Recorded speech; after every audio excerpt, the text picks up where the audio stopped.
And welcome to a sold-out Texas Stadium in Irving, Texas for today's game between the defending world champions and the Dallas Cowboys.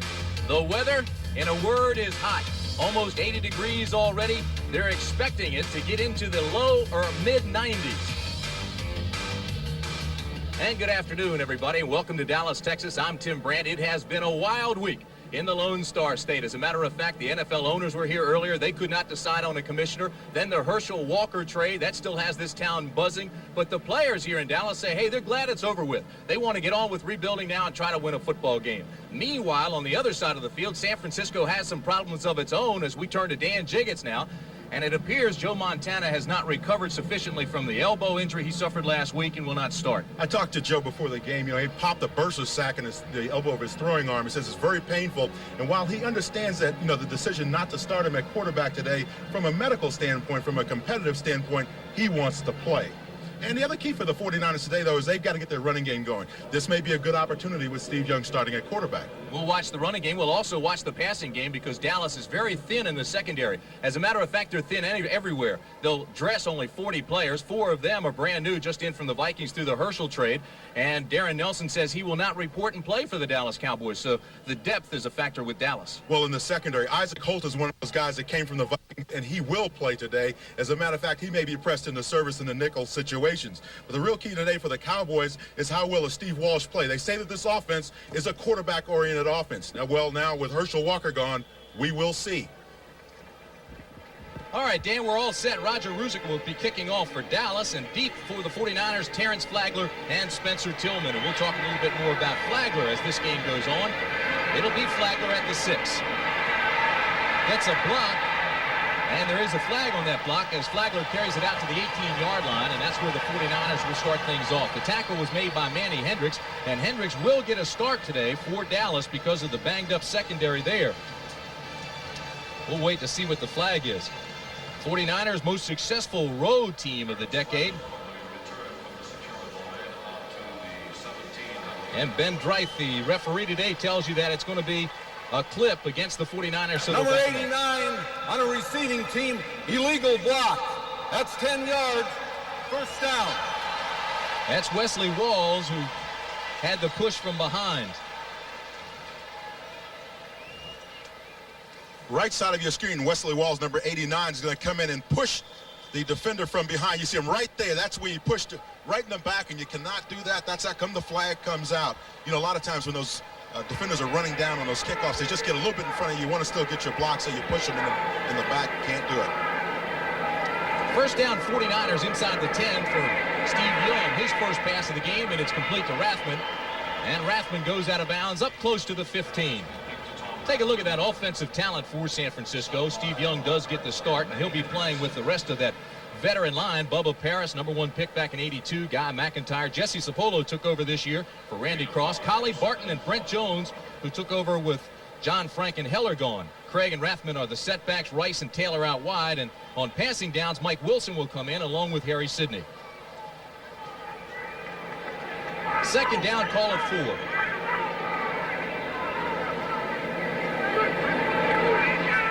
Young to throw again. Has the completion. And the first down. Tackle on Craig. Lockhart got there along with Randy Shannon, the rookie. Let's set that defensive lineup for you for Dallas. Tony Tolbert gets the start, his first NFL start on the outside. They move Ed Jones inside along with Hamill, and on the other side, of course, Jeff Coat. The linebackers, Jack Del Rio, Eugene Lockhart, been very steady in the middle, and Randy Shannon, the rookie, who was just in on that tackle. Walls, Hendricks, Horton, Albritton, Bates, and Holt come in the nickel and dime situation. Holt really pressed into action early here. He went overtime yesterday at the Dallas facility. First down for the 49ers. Craig bounces outside. Lockhart gets there to make the tackle, but not before Roger Craig picks up 4. Tim, one of the keys for the 49er offense today is going to be, number 1, how well do their guards get out and block on the Dallas linebackers to get that running game going for Roger Craig, and how well is Tom Rathman block today, searching out the middle linebacker when they run up inside or going outside wide. San Francisco, as I mentioned, been the hottest team of the 80s. 49ers have won 17 of their last 19, 9 straight on artificial surfaces, and that's what they're playing on today. Second down and 5.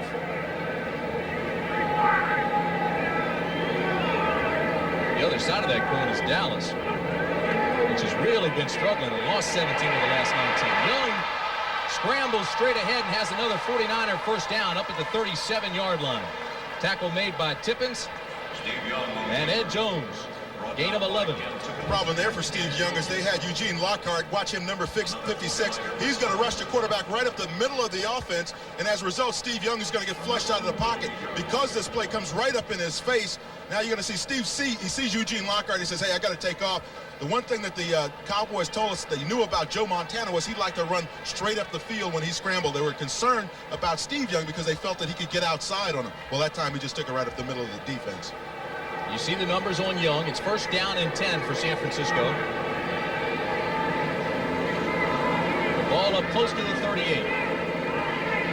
Roger Craig left side with a hold to the 47-yard line before Randy Shannon can trip him up. You saw Roger that time when he hit the corner. Guy McIntyre is leading him outside. One of the things that's difficult to do for running backs is to get it timed up with their guard, so when they pull, it's like a swinging gate. When that guard makes his block, that running back can hit the corner and get along the sideline. Roger Craig and Guy McIntyre have to get in concert on that, along with Bruce Collie. So when you hit that sideline, you get the block from your guard, and that springs you up the field. You mentioned how sensitive the 49ers are about their running game. It has not been as successful as they wanted. They also have not scored many points in the first half. It's second down and 1.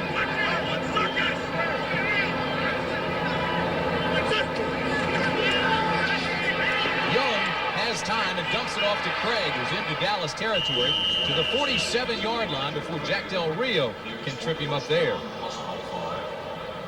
Del Rio got help from Vince Albritton. Jack Del Rio, I'm sure, is watching the World Series very carefully. He was a catcher at USC, and guess who his first baseman was? Who was that? Mark McGuire, who's now playing for the Athletics, of course, up in Oakland. And I'm sure Jack is following the series very carefully. He's still a very big baseball fan. Eugene Lockhart is along the same lines. Lockhart was drafted by the Giants, quite a baseball player in his own right, opted instead to play football. He says, here you can hit people and get away with it. First down to 49ers. Steve Young now 3 for 3 in his start. Fires this one over the head of Rice. Rice knew it was over his head and didn't extend himself for it because Manny Hendricks was right behind him and ready to drill him in the middle of his back. Well, Jerry Rice ran to the first down sticks and then made his turn. And as he settled down there, you watch him, he's going to just run down here. He sees the first down stick, settles down in there, and gets ready to make the reception. It is simply overthrown by Steve Young. Well, he was a couple of yards short there, but still it was way over his head. He's about 2 yards short of the sticks. He's now 3 for 4, so he's not showing any signs of rustiness. Craig and Rathman are the setbacks on second down and call it 10.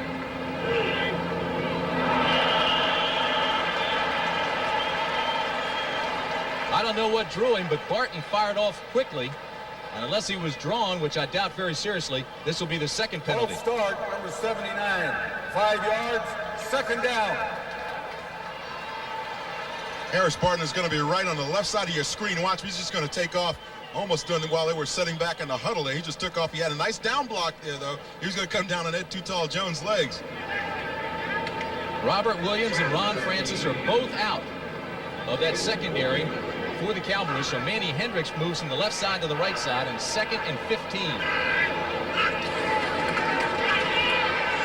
Steve Young rolls that way, and the play is whistled dead. There's a flag at the 45-yard line.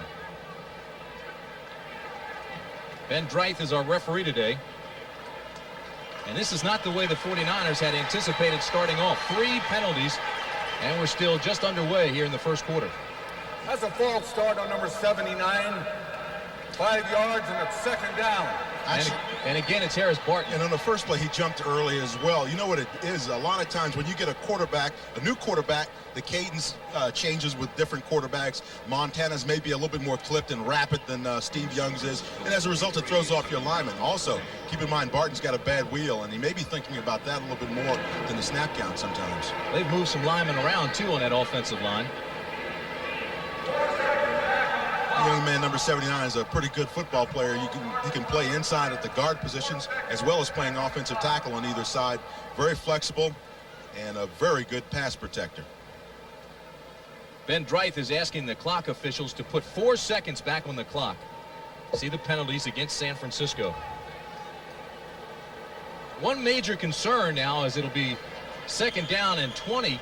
One major concern for the Cowboys is if the 49ers go to their passing attack, and if they ever go to 4 wideouts, which they very rarely do, they'll be hard-pressed to put a nickel or dime package together. They don't have enough defensive backs. Rice in motion on 2nd down and long. Roger Craig straight ahead, and he's met by Eugene Lockhart. Lockhart's been on a tear over the last 2 games. He's had an interception, a fumble recovery, a touchdown, half a sack, 3 passes broken up, and 21 tackles. Well, you know, Everson Walsh told us yesterday on a bad day, Eugene Lockhart's going to have about 11 tackles. But the key there, though, again, as I mentioned about the 49er offensive line, is if you're working cooperative blocks along with the guards and centers, they have got to slide off and get to that middle linebacker, because Eugene Lockhart is very active in the middle for the Cowboys. Horton and Albritton now are the 2 deep backs in the secondary for Dallas. They know it's going to be a passing situation on 3rd and 18. They have all 6 of their defensive backs in the game, and Young will scramble out, and he won't get the first down. As a matter of fact, he gets just beyond the original line of scrimmage, and again, he's tripped up by Eugene Lockhart, who got help from Tony Tolbert.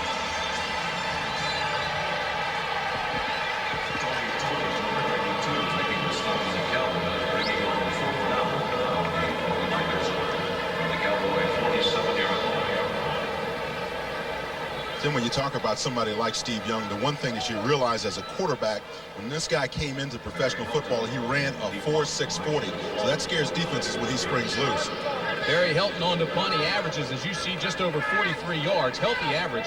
He also has excellent hang time. And there's Derek Shepard. Shepard came from New Orleans via the Redskins. Helton's punt will hit inside the 10 and go out of bounds, and that's where they'll mark it. They'll mark it at the 6-yard line. A 40-yard punt and no return. So Helton does his job, and now it will be the Cowboys who are backed up. The only way to travel is Cadillac style. Some people want more, not just a little bit. The Cadillac Brougham, an American classic, now distinctively restyled and with sophisticated anti-lock brakes standard. Brougham, the longest production car in America, remains America's personal limousine. Cadillac style. Cadillac style. Hey, Radio Shack's having a great sale. Everyone's having a sale. Oh yeah, listen to this. Radio Shack's $49.95 microcassette recorders, just $33.88. A $19.95 AM/FM pocket radio, now only $10.88. And over $100 savings on an AM/FM stereo cassette car radio. Even an AM/FM clock radio with cassette for only $59.95. Ellen? Keep talking, I'm listening. Check your Sunday paper for Radio Shack's spectacular fall sale supplement, or pick one up today at Radio Shack, the technology store. What is the taste of dry? It's bold, clean, and less sweet.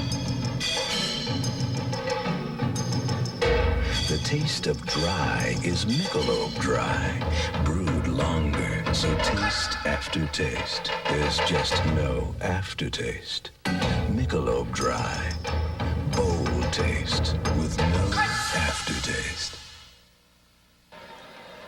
8 minutes, 54 seconds remain first quarter. San Francisco drove 45 yards, held the ball 6 minutes before penalty stopping. And now the Cowboys with Steve Walsh start life after Herschel.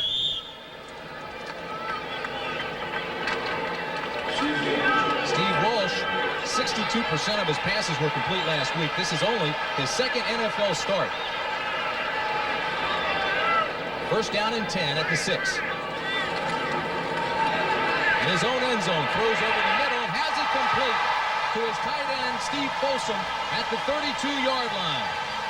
Jim Fawnhorst made the tackle, but it's a gain of 25.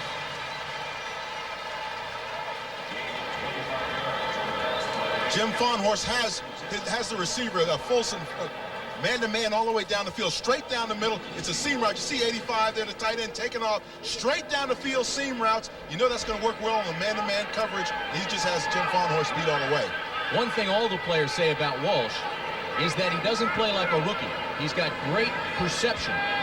He checks off quickly if he sees a weakness and goes to it. First down, straight ahead they bang. And Johnston gets a couple. Let's set that lineup for you. Tune Newton, Bob White, Crawford Kerr, and Kevin Gogan are the down linemen. Steve Folsom, the tight end. In the backfield now that Herschel's gone, the new era begins with Darryl Clack and Daryl Johnston. Only 80 career yards rushing between them. The wideouts are Martin and Irvin, and Broderick Sargent and James Dixon come in obvious passing situations. It's second down and 8 for that man.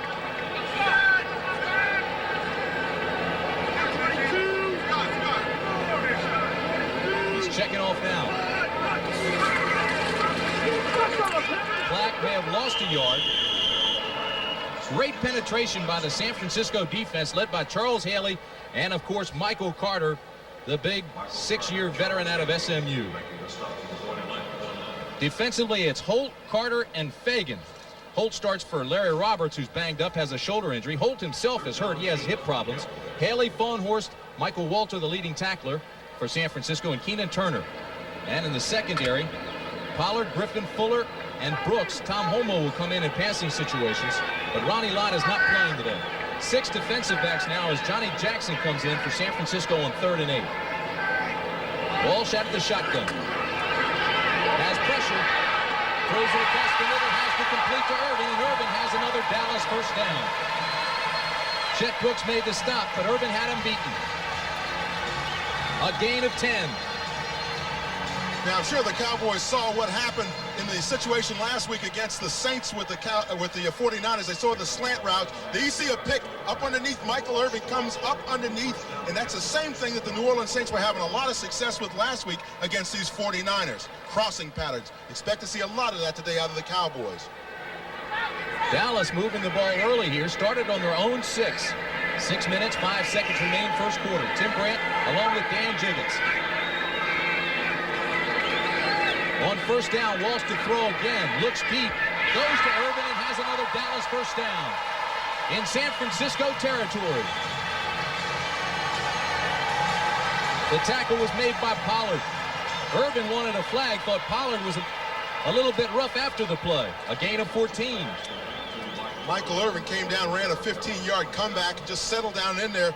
And he's going to be on the right side of your screen. He'll come into view here in just a second. But you can see Steve Young's got some nice protection. See, he's got those passing lanes in front of him. You can see downfield Irving on the comeback again. Push the defensive back off, then come back to the football. Give your quarterback an opportunity to squeeze it in there. Walsh is 3 for 3, 50 yards. Darryl Clack off the left side, inside the 40 to the 39-yard line. So Steve Walsh off to a quick start. I like what the Cowboys offensive line is doing up front. You see them reestablishing the line of scrimmage. That's what you want your offensive line to do. Get those defensive linemen off the line of scrimmage and get their feet pushed back about 3 or 4 yards. Then you know you're doing your job and give your running back an opportunity to get in there and get a couple of yards. Jimmy Johnson, the only head coach in the NFL without prior experience in the league, has a 10-year contract, youngest NFL coach. Cowboys go to 3 wide receivers. On 2nd and 6, Walsh has some problems. And they're going to call in the grasp. Threw it right at Pete Kugler. Kugler will get credit with the sack. Pete Kugler on the stop for San Francisco. Pete Kugler, number 67, is going to come from right in here. He's going to come in on a hard rush, and Steve Walsh is going to try to get out of there and try to move over to his left side, but it's just not going to work out because Kugler gets a nice block. And you see the twist in there, the work the defensive tackle and the defensive end was Haley, number 94, and both of them end up getting close to the sack. Of course, Pete Kugler gets it. A loss of 7, so it'll be 3rd down and 13 for the young Cowboys. They are young. That twist is when those defensive linemen, you see them cross each other's paths and get to the quarterback. They need 13. Walsh goes deep. Almost a marvelous catch by Martin. He couldn't hold on, though, but he paused for a second, came behind the defensive backs, laid out and couldn't hold on. But I tell you what, though, Jeff Fuller made a nice defensive play. They're just reaching in and popping that ball out at the last second. Jimmy Johnson says that's all right. It was a good drive. Come on off. We'll have to get it back. Mike Saxon comes on to punt. He's having a fine year, as you can see there. And it's John Taylor, number 82. One thing you don't want to see, though, is your punter having a great year. That means he's kicking a lot. Taylor led the NFL in returns in 1988. 10th in the NFL in 89. 4th down and 13. Saxon to punt, taking all the time he needs. And gets off a wobbler off the side of his foot. It gets a Dallas bounce, though, and goes inside the 10.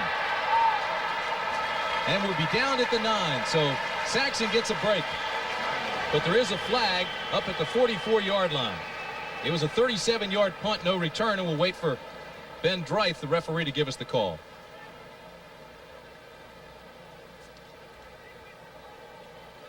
It's against San Francisco. 24 on a receiving team was holding after the kick. They get the football after a 10-yard penalty. So it's Harry Sidney who's called for the penalty. But the bottom line is San Francisco will have the football, but they'll be backed up even further than they were the first time. Inside the 5, they'll mark it at the 4.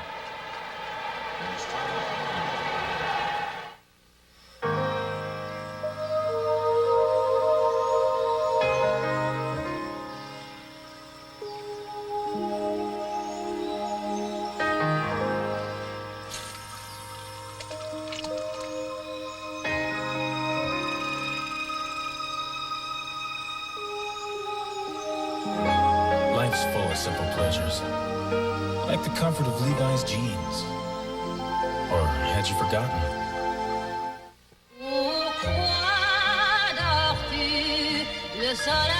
The curve of a sleigh bed. The beauty of a porcelain vase. A country French collection from Ethan Allen. When a room looks like this, it's a pity to spend so much time in it with your eyes closed. Right now, there's a sale at your Ethan Allen Gallery. Cars aren't cheap, never have been. That's why I never take shortcuts with cheap oil and air filters. Give me AC filters every time. AC filters match the original specs on my cars like a nut on a bolt. Precision AC Delco parts. They don't just fit, they match. Keep your car running the way it was made to run. Now get up to $8.80 back on AC filters and plugs. See your retailer for details. The NFL trade deadline is this Tuesday at 3 p.m. and Terrence Flagler has been talked about. He may be traded. You talked to him, Dan. What do you say? Yeah, he said, after thinking about it, you get impatient playing behind a guy such as a Roger Craig, and you'd like to get the opportunity to get out on the field, but I counsel him to have some patience. I said, this game is all about sometimes surviving and being there when your opportunity comes to you. And he kind of agreed with that. And certainly I talked to John McVay, who's the Vice President of Administration for the 49ers. He said they have no plans to trade him right now. San Francisco cornerback Tim McKyer is reportedly gone. A deal for him will be announced soon. Steve Pallor also will probably be traded before that deadline. We'll talk about some of the other players. As Roger Craig goes off the left side and doesn't gain a thing. Eugene Lockhart picks him up and slams him down. Bob Ackles, the Cowboy Director of Player Personnel, is trying to work out a deal for Steve Pallor. There are reports that Ron Burton may be available now that Jesse Solomon and David Howard are in Dallas. It makes sense when you think that Ken Norton and Gary Cobb will be back from injury. And all of those are linebackers, and unlike Eugene Lockhart, who leads that team in tackles, and may even break the Dallas record for tackles in the season. They project him out right now at 240 tackles at the end of the season. 2nd down and 9 for the 49ers. Play action. Young scrambles out across the 10. Jeffcoat gets him at the 11, but he'll be short of a first down. While we're talking about all the moves, Dan, Chip Banks, #1 pick of the Browns out of USC, was the Defensive Rookie of the Year, traded to San Diego, and he will be in town this week for a workout here with the Cowboys. Obviously, they're trying to shore up the linebacking situation. I don't know if Chip Banks is going to be the guy to do it for him. I think that those two young men they got in that trade, certainly Jesse Solomon was an all-pro caliber player last year, had the knee injury, but I think he's an awfully good player. David Howard is respectable as well. Big play for the 49ers on 3rd down and 4 inside their own 10.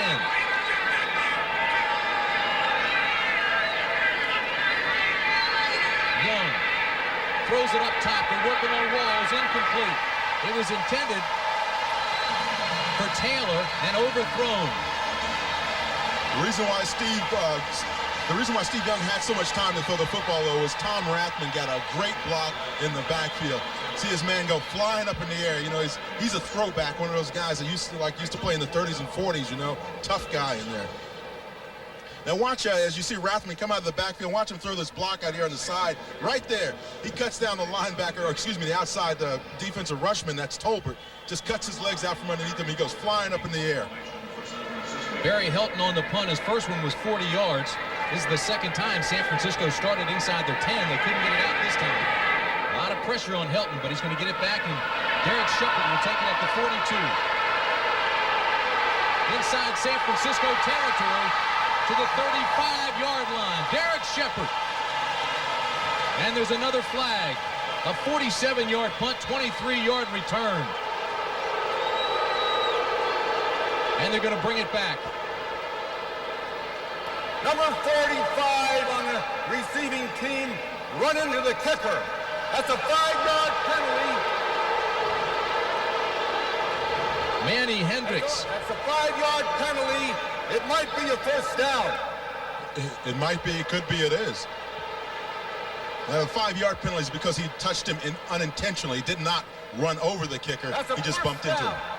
Boy, that hurts the Cowboys. Let's see the contact here.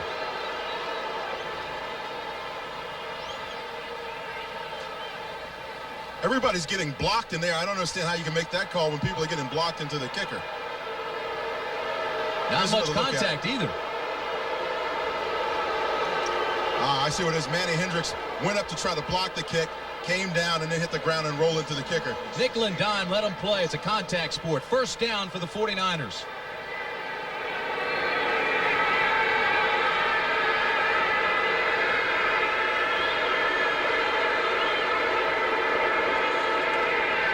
Young to Rathman to the 27-yard line. Green Bay has taken a 7-0 lead over Minnesota, and Herschel Walker returned the kickoff 51 yards after the touchdown, but they brought it back with a penalty. As you see the clock remaining here in the first quarter, 1:30. Interesting thing that the 49ers are doing with their passing game is they recognize that Dallas many times will find their linebackers in a zone coverage. They're about 10 to 15 yards deep. That allows you to throw to those running backs coming around on circle routes into the middle of the field. You can dump it off in there and just let them run with the ball. First down, 49ers. Roger Craig with an entourage. Breaks a tackle from Lockwood and carries it out to 35. And he's knocked out by Vince Albritton. Tim, what the 49ers want to do on that sweep AO, when you get both of your guards pulling out, Bruce Collie is still getting picked off on the backside, so you're kind of losing your backside guard. But watch these guards pull out of here. You see Guy McIntyre lead it. Now the key is if you can get Collie out here and get him to lead the play as well, then you got two guys blocking out on the corner. But watch Collie 69 get bumped off right there. See, he gets thrown off his track, but McIntyre throws a nice block out on the corner, extends himself, gets the guy out of the way, and lets Roger Craig run the football. That's the way the AO is drawn up, and that's the way they ran it. You have to explain that AO action. Second down and 4. Quick drop, quick throw. Taylor has it at the 44. AO action, huh? AO, the A guard and the O guard. The A guard is the onside guard, or the guard to the side of the play. The O guard is the backside guard. He pulls out. He's the second guy. He's the one that's supposed to turn it upfield. John Taylor turned it upfield that time on a little hitch play. Caught it along the sideline. See, he knows those defensive backs are playing off him, giving him some respect, playing off about 10 yards. You run about 5 yards down, hitch up, catch the football, and then run with it. Taylor's a fine receiver, but his headlines are often lost behind the greatness of Jerry Rice. First down, 49ers.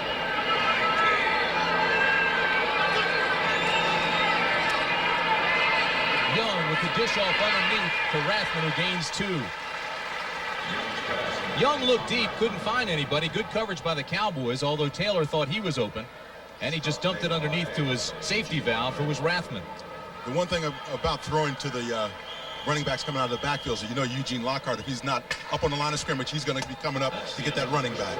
And that's the end of a scoreless first quarter from Texas Stadium.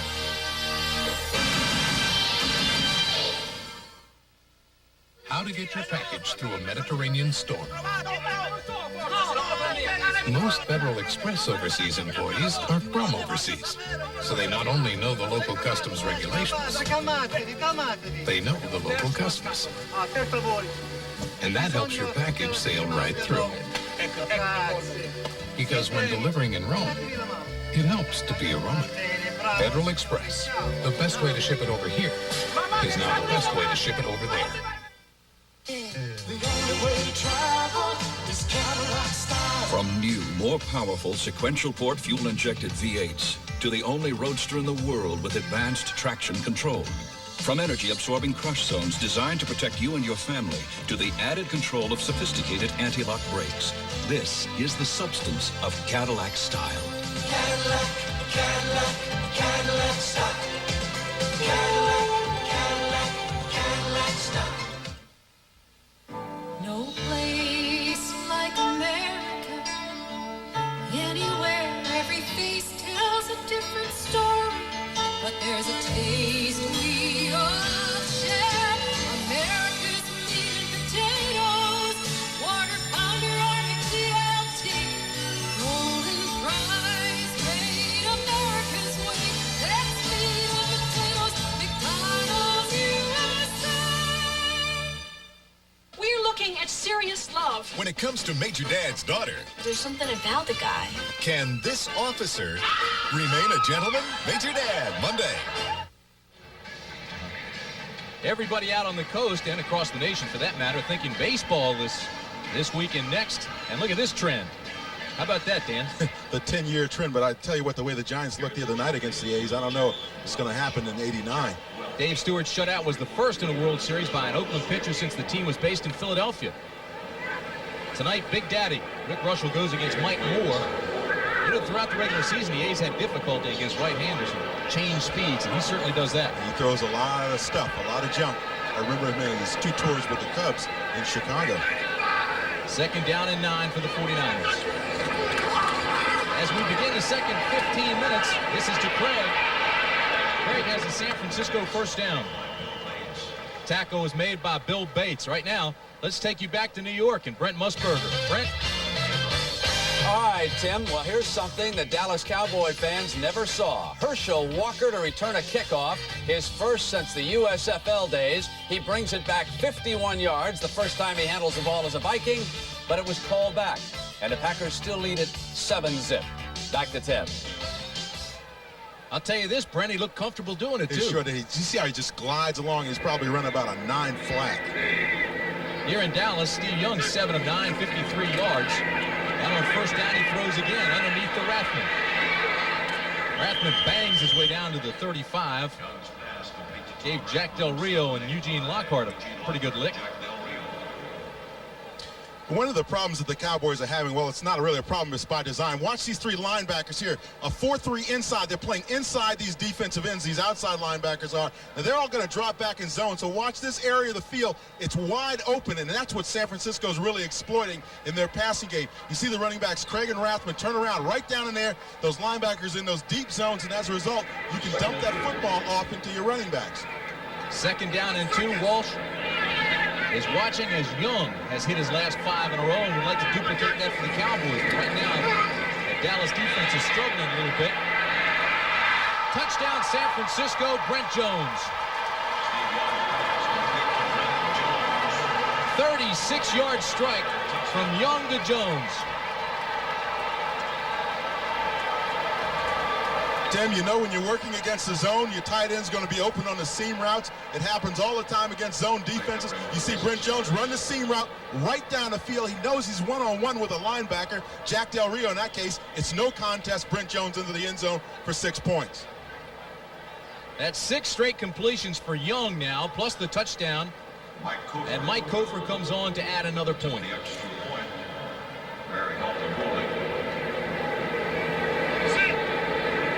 Good snap, good hold, and the kick is good. So Brent Jones with a 36-yard touchdown reception, and San Francisco is on the board with 13:25 remaining in the half. Dry is bold and wet.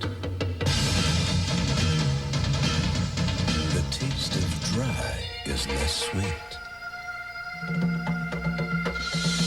Michelob Dry, brewed longer, so taste after taste, there's just no aftertaste. Michelob Dry, bold taste with no aftertaste. I'm State Farm Agent Stan Griffin. Just talked to two of my car insurance policyholders, Bob and Doris Rhodes. They're off on another trip. For so-called retired folks, they sure get around. And they get a real feeling of security, seeing all those State Farm offices just about anywhere they drive. If they should ever run into trouble, they know a State Farm agent is there to help them get back on the road again. And like a good neighbor, State Farm is there. The only way to travel is Cadillac style. Cadillac DeVille for $19.90. With its new, more powerful V8 engine, full-size 6-passenger luxury, electronic level control, and available anti-lock brakes, DeVille allows you to travel in the passing lane without leaving the comfort zone. Cadillac, Cadillac, Cadillac style. Cadillac, Cadillac style. The Herschel Walker trade was certainly one of the most unique trades in NFL history, one of the biggest. It appeared it was a 12-for-1 deal, 5 players and a #1 pick, the players here, and conditional picks. Now, Darren Nelson has already said he won't play for the Cowboys. As it breaks down, it's really not a 12-for-1 deal. Those conditional picks are tied to players who reported this week. For example, if Jesse Solomon is released before February 1st and the Cowboys get another #1 pick, it's very complicated. There was a report that Steve Walsh was tied to that deal. Jerry Jones emphatically says that's not true. And another report said if Herschel signs a long-term deal, that Dallas gets a cash payment. We may never know everything about the deal. We know this. Darren Nelson has decided not to play for the Cowboys. Mike Kofor to kick off for San Francisco. It's 7-0 49ers. Dixon and Shepard are for the Cowboys. A short kick. And it's taken by Shepard, who has a big hole out across the 40-yard line. They'll mark it at the 41 for Derek Shepard. Return of 27 yards. Mike Kofor, the kicker, had to make the tackle. Take a look at the rushing yards for Dallas minus Herschel Walker. As you can see, the quarterback, Troy Aikman, is leading the rushing yardage. But the key now, I just got handed a note. Herschel Walker's first run from scrimmage for the Vikings, 47 yards. That'd be more than Troy Aikman with a 38. You see everybody else there, the wide receivers, punters, and everybody else. Herschel was meant a great deal to this offense of the Cowboys in terms of the running game. First down and 10, Dallas at the 41.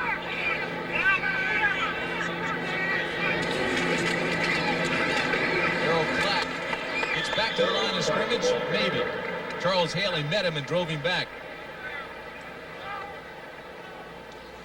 Cowboys tried to run the counter OT. That's where you pull your backside guard and tackle to come in and block. But watch Nate Newton, number 61, as he tries to turn into the hole. And you'll see the hole develop very nicely for the Cowboys. But watch Newton, number 61. He'll have to turn around and block his man, Charles Haley, who unfortunately meets the running back in the backfield. Second down and 10. San Francisco leads 7-0, 95-yard drive. Young to his tight end for a touchdown, and this pass is complete to Darryl Clack. Gain of 5. Tackle made by Michael Walter.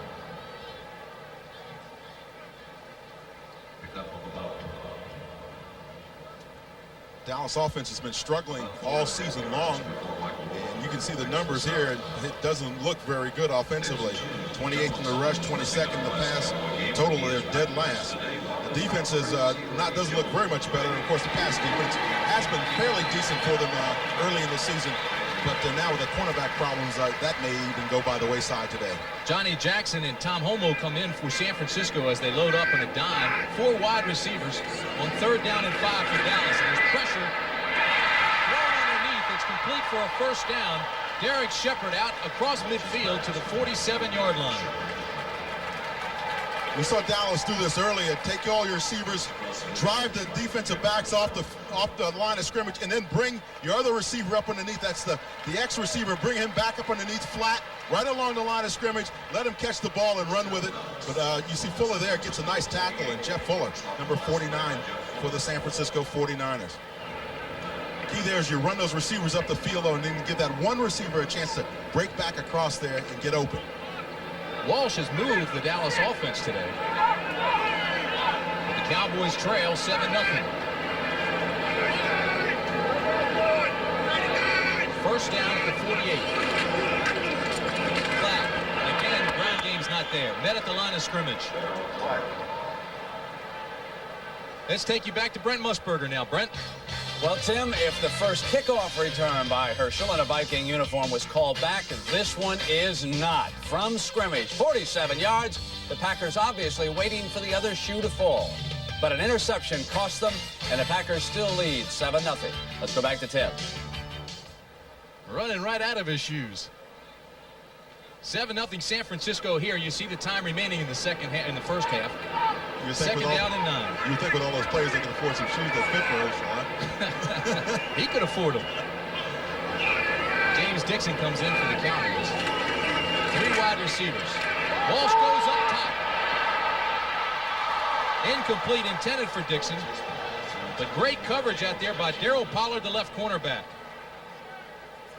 That was really exceptional coverage by Darryl Pollard. And watch here, he's up in the press position. That means he's real close to that receiver, wants to see what he looks like, runs step for step. Now watch him try to work the receiver to the sideline. Now Dixon is open here for a minute, but Pollard closes very quickly, jumps up and just tips that ball away and gets it out of bounds. Good coverage on the play, though. Use the sideline to his advantage that time as a defender.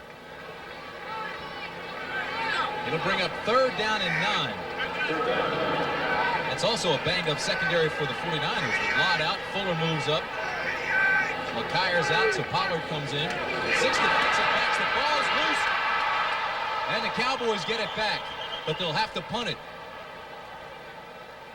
So on 3rd and 9, they put it on the ground, and turnovers have certainly been a key for Dallas this year. Although they get that one back, they're -5 in the giveaway-takeaway ratio with 11 interceptions and 2 lost fumbles. They get that one back, but it hurts just as badly because they have to punt it. Boy, Charles Haley had enough time to read Pete Rozell's name on the football. Had it down as he was sliding along the ground and just slipped out from underneath of his arm. But Walsh never really got the snap from center. Mike Saxon will be punting to John Taylor, and he's dangerous. Taylor standing at his own 15. That ball goes past the 10-yard line. Chances are John Taylor will let it go. Saxon shanked his first punt, but got a big Dallas bounce. This, too, is a tail wagger. Taylor takes it at the 19. Gets a block and returns it across the 30-yard line. And San Francisco will start with its best field position of the day. So it's a 38-yard punt, a 16-yard return, and the tackle was made by Bill Bates.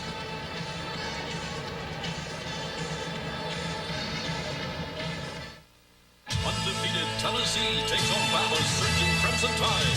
Then the Fighting Irish of Notre Dame battles 10th-ranked USC. Doubleheader excitement next Saturday. Did you throw? Quick pass. Rice got it. Touchdown, 49ers. It was truly a great honor to be chosen as the most valuable player in Super Bowl 23. Hey, it's Jerry Rice. But I have come to know that there are a lot of people who are the most valuable players in their community. Here in San Francisco, and in every city in the nation, there's a critical need for professional daycare services. And here at the Holy Family Daycare Center, these kids are getting the love and the care they need. And for all of you who give to the United Way, you are the MVPs, the most valuable people in San Francisco.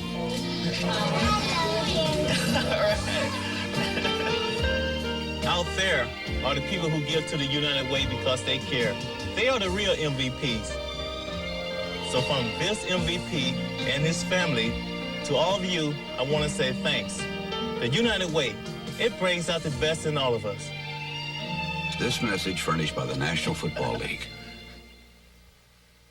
CBS CBS Sports coverage of the National Football League is sponsored by Michelob Dry. Bold taste with no aftertaste. Mick Dry refreshes completely. The good time, great taste of McDonald's. And by Cadillac and your local Cadillac dealer. Discover why the only way to travel is Cadillac style. The Lone Star State is hot today. Temperature expected to get into the mid-90s, and you can see it's already having an effect. Humidity is also a factor. And when San Francisco played Tampa Bay, I believe it was in the 90s, wasn't it, Dan? When That's right, and they had some problems. And, of course, anybody that comes down here and plays in this heat's going to have some problems. You know, so the Cowboys in the shade, the 49ers are in the sunlight. Strategically placed. First down for San Francisco. Craig is hit immediately. Jeffcoat and Hamill are there. Dean Hamill made the initial hit. Jeffcoat cleaned up, but it's a fine defensive play by Dallas. Dean Hamill did not get to start the game actually today. Willie Broughton, number 79, started in his place. Now, what Jimmy Johnson, I'm sure, is trying to do is get some more speed out of that defensive front four. He mentioned that to us the other day. Said, hey, look, I need to get some guys up front that can really go for me. Now, Hamill's a small guy, and maybe now they figured a quick rush would do. Brings up 2nd and 12. We told you the Cowboys ranked last in the NFC defensively against the run. Young in trouble. Lockhart has him and takes him down. Eugene Lockhart had him. There was no call in the grass, so he lunged and took him down. Eugene Lockhart comes on the blitz right up the gut of the offense. Just comes in there, chases Steve Young around for a bit. And watch him. He's just going to take off. Do that little setup now. Now he's going to come in and he sees that guard doesn't see him right now. You can see the guards turn their backs, and Jesse Sapolo, the center, also turned his back. That allowed Eugene Lockhart to get in there, get after that quarterback, and make the sack. That's his 8th tackle of the day already. As bad as things have been for Dallas, that guy right there is having an all-pro type season. They call him Eugene the hitting machine. Wears no pity on his shoes when he practices. Writes it right on the tape. Third down and 14. Doesn't have to remind himself during the game. Young has the corner across the 40 to the 45-yard line, and he has the first down. And that's where he's extremely dangerous, a gain of 17. Boy, you're exactly right, Tim. Nice little bootleg there. Sets it up very nicely for himself. He's as effective as any running back that you'll find in the league when he gets the ball out in the open field. Dan, I thought it was interesting the time we spent with the Cowboys this week talking about the game plan, and they were thinking containment because Montana, when he does scramble, goes straight up the pocket. Then the surprise of Young starting, and where does he scramble? He goes outside. Well, see, even in the USFL, he was a quarterback that liked to come to the corners. He'd press the corners, roll out, and throw. That's where he was most effective. He's learned to be a pretty good pocket quarterback with the 49ers, but you're right, that dimension of coming out to the corners and then really testing the defense is what he does best. He's the leading runner today. 4 carries, 42 yards. This is Roger Craig. He tries to get outside and gets a couple across midfield. Jack Del Rio makes the tackle at the 49. Really not good, solid running, though, for the 49ers offensively. When you have a back like Roger Craig should be averaging about 4 or 5 yards a run. We mentioned at the top of the game, the guards have to get out and block the linebackers for the 49ers. And if you're doing cooperative blocks, that is tackle blocking along with the tight end on double teams and chipping off and getting the linebackers, that has to happen to have a successful running game. 2nd and 7.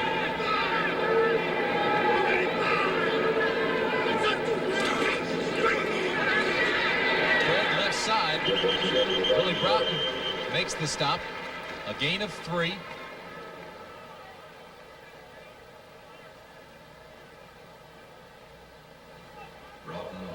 Six minutes, 50 seconds remain in the first half. San Francisco, as you can see, has 66 yards rushing already in the ball game. But on that play, I think you see what I'm talking about. You say you want to reestablish the line of scrimmage with your offensive line. Willie Broughton really didn't move off the line of scrimmage that time when he was able to jam up and bottle up that offense of the 49ers. 3rd down and 5. Hamill jumps, but he got back. Walsh throws, has the completion to Rice to the 27-yard line.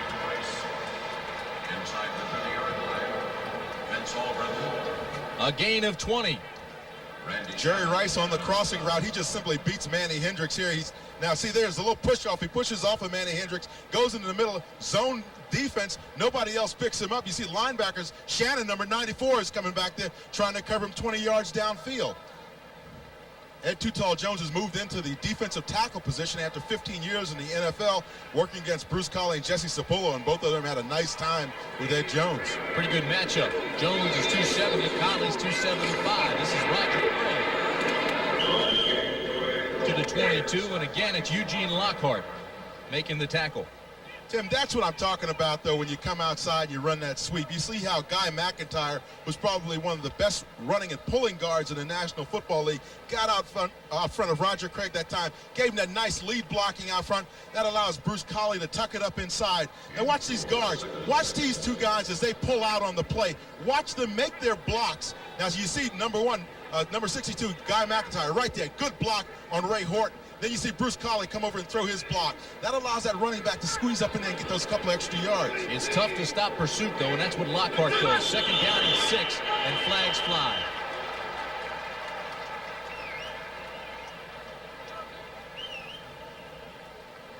Offense false start, number 77, 5 yards, second down.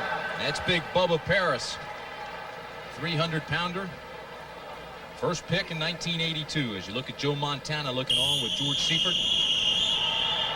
Bubba Paris told us the other day, though, that this year is a lot different than past years. When he came here and he's drafted number 1, he was given a position and told, he was told that he was the starting left tackle. He said now this year it's really been a difficult season for him because he's really had to constantly prove himself to George Seifert. Wesley Walsh comes in for San Francisco, replacing Tom Rathman. They go to 2 tight ends on second down and 11. 49ers have 5 penalties already in this game. Dallas, that's the first time out. The Cowboys want to regroup with 4:34 remaining in the half. The Cowboys travel to...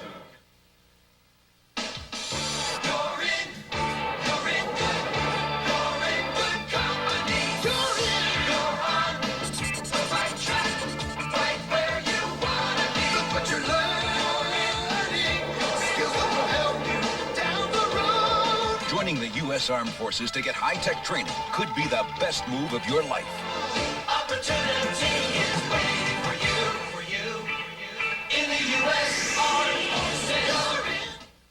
Don't be fooled by commercials where one battery company's toy outlasts the others. Energizer was never invited to their playoffs because nothing outlasts the Energizer. They keep going and going. Citicorp, America's first global financial services corporation, has the power and the resources to help you with all your financial needs. Our bank, Citibank, is the most widely used by American corporations and individuals. As Citicorp and Citibank, we serve over 27 million customers in 90 countries. In fact, Citicorp, known worldwide as the financial leader, is ready to do whatever it takes to help you succeed. Citicorp, because Americans want to succeed, not just survive. This NFL game summary is sponsored by Citicorp, because Americans want to succeed, not just survive. Take a look at the game summary. Steve Young has 42 of those 73 rushing yards. He's also 10 for 12, 117 yards and a touchdown. That touchdown, a 36-yarder to his tight end, Brent Jones. And you see the time of possession, the other key. San Francisco's running game has been working well today. As a result, 16 minutes and 30 seconds for the time of possession. Dallas only 9 minutes in time of possession. Tim Brant along with Dan Jiggetts had 5 penalties against San Francisco. That's the one downer for the 49ers. That is a downer, but the one thing that they wanted, they got done that they really wanted to do, and that's get the football in the end zone. They know that Dallas is not a very good second half ball club. As a matter of fact, they've only scored 1 time so far this season in the second half. Second down and 11 for Young. Play action, and again he has plenty of room on the corner. He carries it down to the 22-yard line where he's finally run out of bounds by Randy Shannon, the linebacker. Once again, that rollout, that bootleg out to the outside. It's where he said Steve Young, I feel, is most effective at, is testing those corners of the defense. If he can get out there, set up, and throw the football into the end zone, he will do that. 4:29 remaining in the half. Steve, by the way, will argue with you that he is more of a pocket passer than a rollout passer because that's what he did at Brigham Young. We had a long talk with Steve yesterday, and he was very frustrated that he hadn't played and didn't expect to play today. And then we went back to his hotel last night, and that's where he first found out. Third down and 4. 4 wide receivers, and that's exactly what Dallas did not want today. Pressure coming, and he throws it away. There's a flag, and it may be delay of game against San Francisco, and it is their 6th penalty this afternoon. We'll wait for Ben Dreith. Delay the game on the offense. That's a 5-yard penalty. 3rd down. Eugene Lockhart and Billy Bates came in on the blitz that time, and I'm sure Steve Young is sitting over there looking over the line of scrimmage, seeing that happening, decided that he wanted to check off, and as a result, he just took a little bit too much time. You see Lockhart's right there in the middle of your screen. Bates comes along a little bit later. So it'll be 3rd down and just under 10 yards needed for the first. For Steve Young. He was pretty pumped up when we talked to him before the game. Yeah, he was real excited coming down the ramp. Had to hold him down. They need 9. Young fires, intercepted by Lockhart. Eugene Lockhart, who scored a touchdown last week, returns it to the 25. A 12-yard return. First interception for Young, but what a play by Lockhart. And what a season he's having. Beautiful play by Eugene Lockhart. Set back there in his zone. Steve never really looked off the receiver. Eugene read the play all the way. He had an opportunity right down the middle to just intercept the ball, jumped up and grabbed it from Steve Young. You see Steve's eyeballs the receiver all the way, pops the ball in there, and he's trying to go to John Taylor, but hey, Eugene Lockhart's back there, makes the great interception. And a good run back. 10 tackles, a sack, and an interception for Lockhart.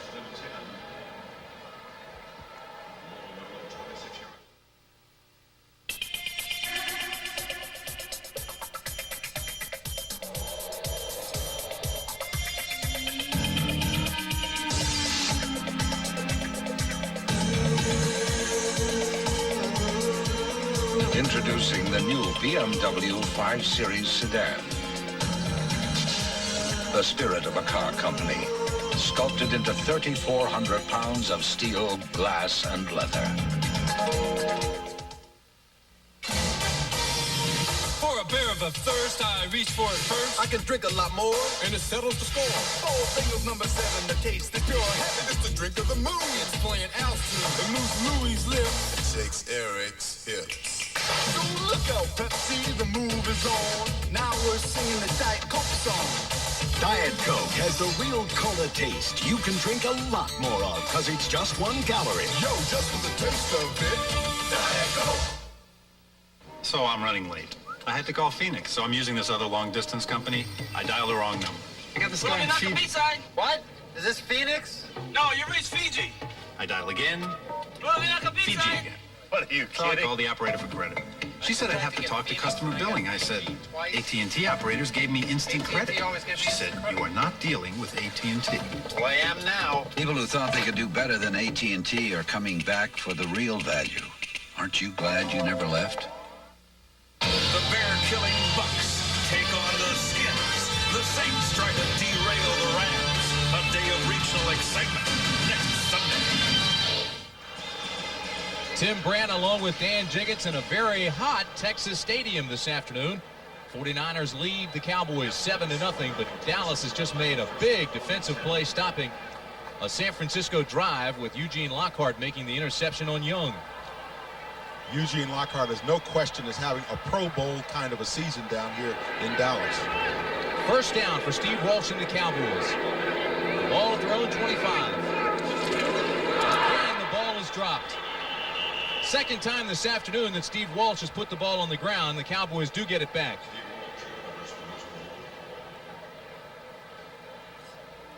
I'm sure if you talk to Jimmy Johnson, he'll tell you that there's no way that should be happening with your quarterback, having had all the snaps all week long with your center. Bob White has got to get the football back to the quarterback, Steve Walsh. You can't have those kinds of mistakes in a game, in a critical situation like this, after Lockhart makes the great interception for you. Second down and call it 12. Under 4 minutes to play first half.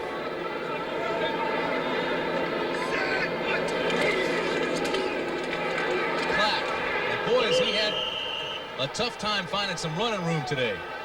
Well, one of the things the Cowboys have to do is they have to make sure that on any play that they run where you're pulling that backside guard and tackle, you have to block the backside as well. That time, Kevin Fagan was not blocked on the backside.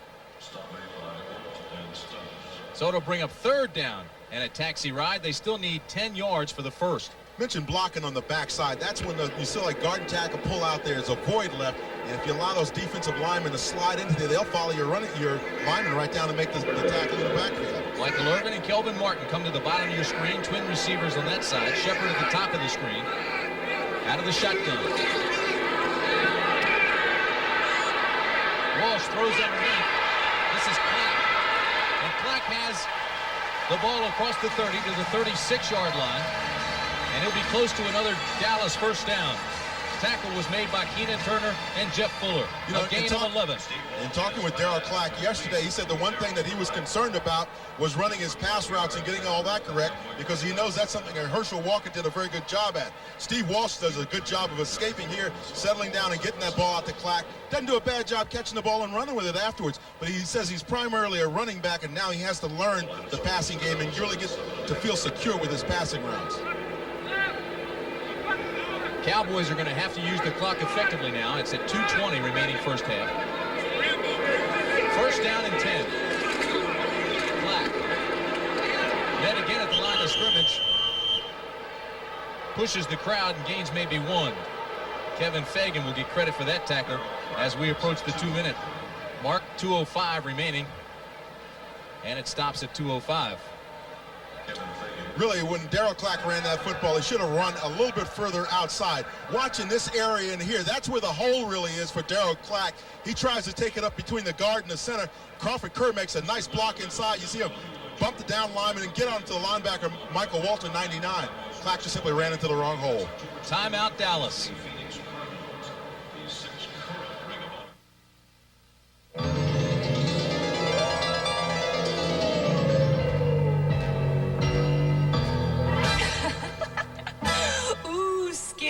Tired of wearing the same old face Halloween after Halloween? Why not try a Fright Night nose mask from Bud and Bud Light? There's Batface, Scary Witch, Mr. Pumpkin, and Big Black Cat.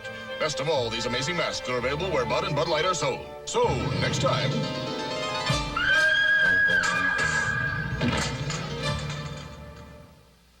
Ever since my brother Tom got this Magnavox 52-inch big screen TV, the show's gonna start. Come on. He stopped going to the movies. The picture is huge, sharp, and brighter than any ordinary TV. And I get great seats. Plus, Magnavox has a 100-watt JBL sound system. It's the same Dolby surround sound you hear at the movies. Yeah, and I don't have to stand in line in the rain anymore. Tom, it doesn't always rain when you go to the movies. Not anymore. Magnavox. Smart choice. Very smart. Welcome to First Interstate Bank territory. The biggest bank territory there is. Because only First Interstate can help you with your banking needs in more cities and states than any other bank system. So whether you're in your hometown or traveling out of town, First Interstate Bank is always ready to help you. So come to First Interstate Bank. We go the extra mile for you. Monday, when Teddy Z house sits for a starlet. The toilet's overflowing. Help me! Will his career go down the drain? What are you doing? I'm tapping the water! The famous Teddy Z after Murphy Brown. You're looking at the ankle of Ronnie Lott. It's in a walking cast, and of course that's one that he can take off and put on as he feels the need to, but certainly that secondary of the 49ers really misses a guy like him, not only from a playing standpoint, but also from a leadership standpoint. So you can see 6 times to the Pro Bowl. There's no way you're not going to miss a guy like him. Told us yesterday there's a slight tear in there. 3 interceptions for him, tied for second in the NFC. Second down and 8 for the Cowboys. This ball flies a little bit. Irvin has the completion in San Francisco territory, knocked out at the 48 by Don Griffin. You would expect the combination of Steve Walsh and Michael Irvin to hook up at least a couple of times today. Certainly they had a lot of success together at the University of Miami. The ball was fluttering, but it got to Irving. The 2-minute warning, a gain of 13. You've been staring out there all day. What are you doing? Trying to figure out which computer is the most powerful. Well, that's easy. The one with the most memory, megahertz, MIPS, you know. No, I don't think so. There we go. I think the most powerful computer is the one that people actually use. Macintosh has the power to change the way you look at computers. But That's not really a fair comparison. People like using the Mac.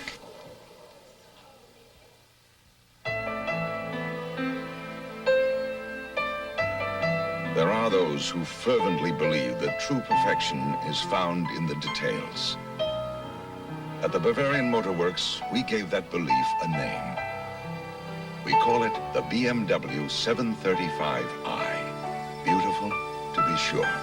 Yet perhaps the most beautiful thing about it is its spirit. It's 32 degrees. And Jan Trumpeter is learning all about her antifreeze. The hard way. Why is this happening to me? Don't push your luck. Guarantee it with Advanced Formula Prestone. The lights on these cars are running on battery power alone. And in the end, only one, the car with a new Die-Hard battery, our most powerful ever, is able to start. Great low prices every day, Die-Hard power. That's your money's worth and a whole lot more. Next Sunday, our NFL regional coverage begins at 12:30 Eastern Time, 9:30 Pacific with the NFL Today. Then you'll see one of the following games. Take a look at the menu. Tampa Bay at Washington, Dallas, Kansas City. That's where we'll be, Dan. Minnesota and Detroit. And those games will be followed by Game 2, New Orleans against the Rams, the Giants at San Diego, and Atlanta against Phoenix. So check your local listings as the NFL continues here on CBS. First down and 10 for the Cowboys. You see the time remaining in the half. 6 defensive backs for San Francisco as Homo and Jackson come in for the 49ers. Backside pressure underneath to the tight end, and Folsom carries it down to the 43-yard line. Tackle was made by Chet Brooks. Right now, let's take you back to New York. All right, Tim, Herschel Walker continues his impact. They have to watch him, and Rick Finney barrels up the middle, and the Vikes now lead it 10-7. Back to Tim. Okay, Brant Walsh steps up in the pocket, has another completion inside the 40. Again, it's to his tight end, Folsom. Clock continues to move, under 1:30 now. And again, the tackle was made by Jeff Fuller. Walsh would like his tight end to get out of bounds, of course, on that kind of a play where you're catching it near the sideline. Go on and stop the clock. It's 7-0 San Francisco. Again,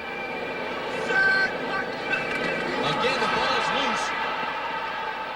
And I'm not sure whether Clack got it back or not. I think he did. Pierce Holt has it as well. And Pierce Holt's a little stronger than Darryl Clack, and he's going to win that arm wrestling contest. I don't think so. They give it to Dallas. Dallas will have it. Great job by Clack to get it back. You saw Pierce Holt. He was working on him pretty good, though, pulling it out. Clock continues to move, under 50 seconds now. Nate Newton's trying to get everybody up on the line of scrimmage. Now the clock stops at 49 seconds.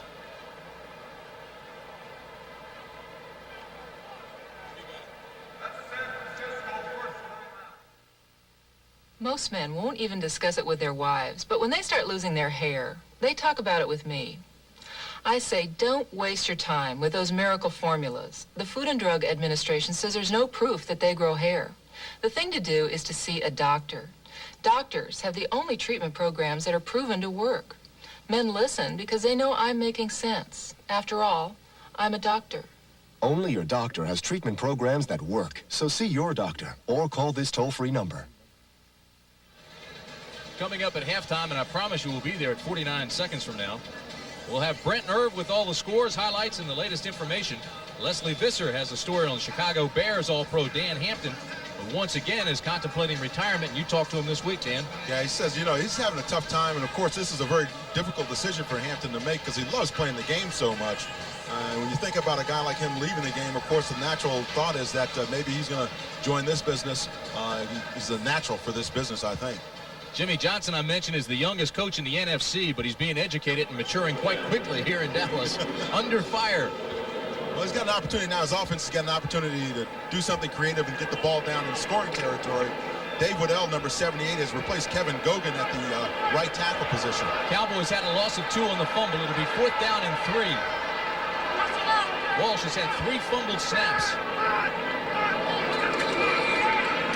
Walsh fires, has the first down. Michael Irvin to the 32-yard line. Tackle was made by Johnny Jackson.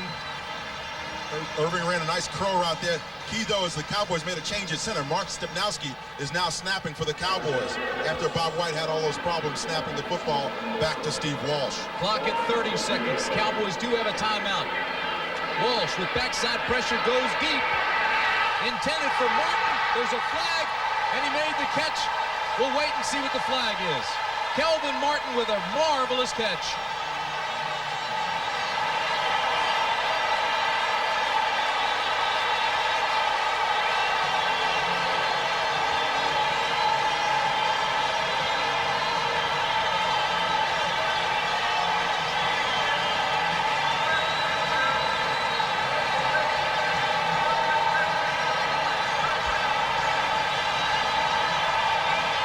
So the Cowboys are on the board. The flag is picked up. It's against San Francisco, and it's 7-6 as Roger Ruzick comes on to attempt the extra point. And I believe they'll review this one.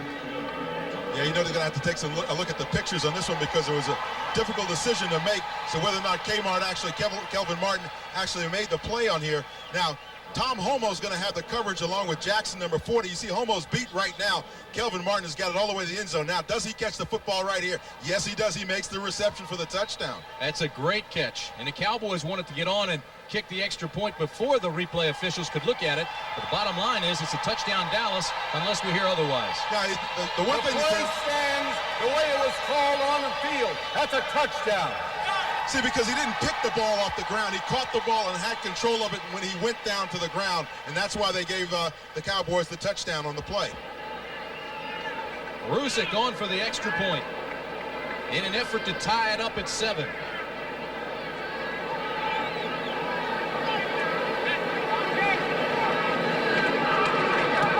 And it's good. So we're deadlocked. San Francisco 7, Dallas 7. What a play by Kelvin Martin.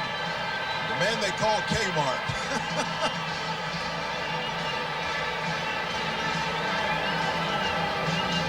Officials were reaching for their flag so fast down there. They had one hand in their pocket and couldn't signal touchdown when Martin made the catch.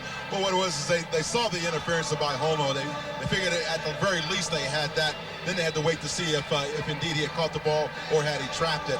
And as a result of replays, I think you can see very clearly that he caught the football and then went to the ground after having broken the plane of the end zone. He's an interesting, intelligent young man. Kelvin Martin, out of Boston College, 3-year veteran.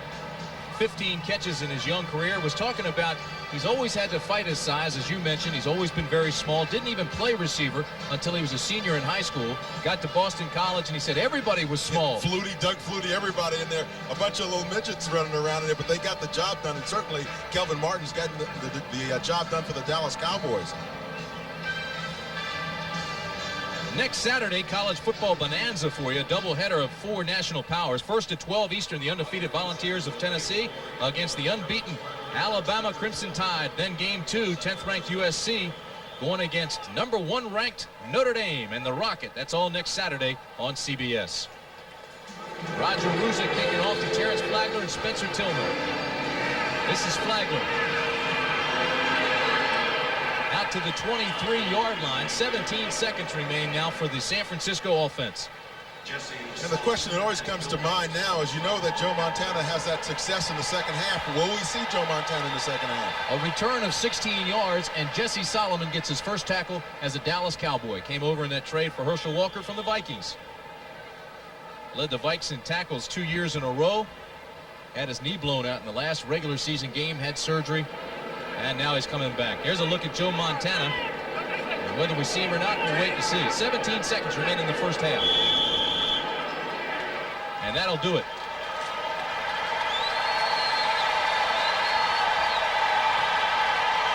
"30 minutes have passed. And that guy's still alive. That's the end of the first half with our score. The Dallas Cowboys 7, the San Francisco 49ers 7.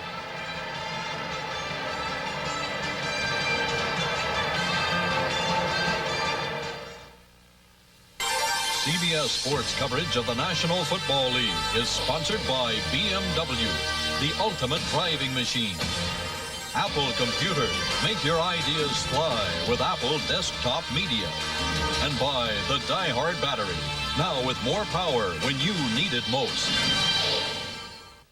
I'm telling you, she sold my house just like that. Dorothy Thompson, Century 21. They listened to me, so they knew what I wanted. Century 21? Yeah, my broker sold my house, and I wasn't even in town. The Century 21 system sells more homes than anybody else because we have more experience than anybody else. But don't take our word for it. Ask a friend. Come with us. We found us a house with a pool and everything. I'm going to live here forever. Century 21.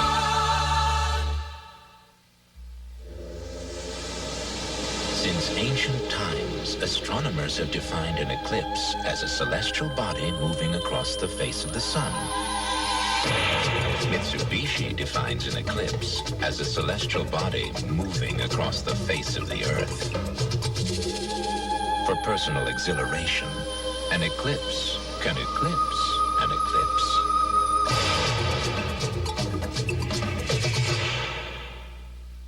We're looking at serious love. When it comes to Major Dad's daughter, There's something about the guy. can this officer remain a gentleman? Major Dad. Then, when Walter comes face to face with old age, You want a baby? his fertile imagination takes over. You look positively radiant. The People Next Door, Monday. Tuesday, your worst nightmare comes true in your own home. And you've only got one chance. Rescue 911.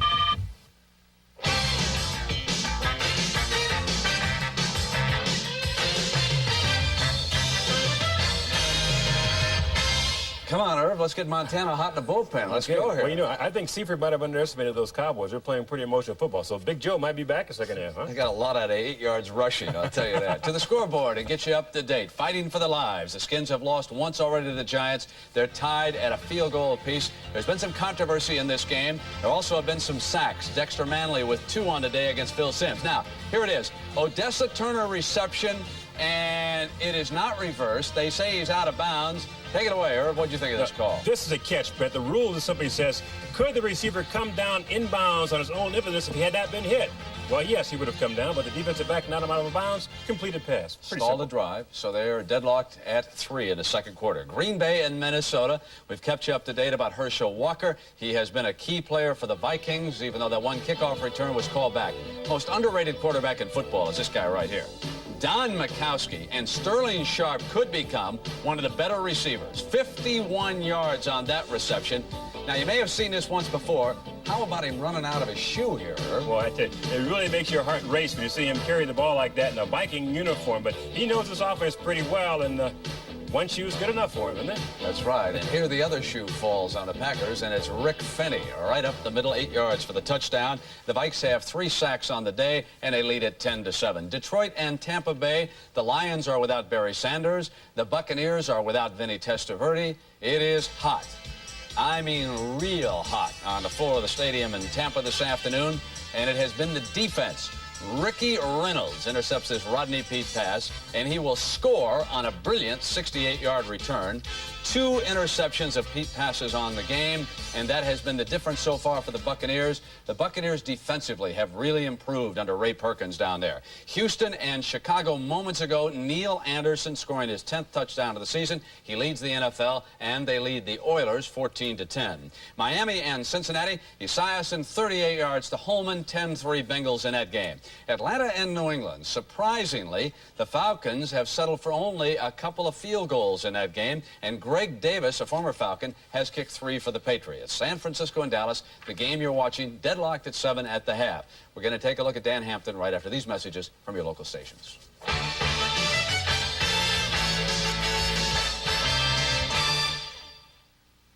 A mysterious murder, a terrible lie. Millions are missing. Question is, why? Who can part the false from the true? It's Jessica Fletcher. Waiting for you. Murder, She Wrote.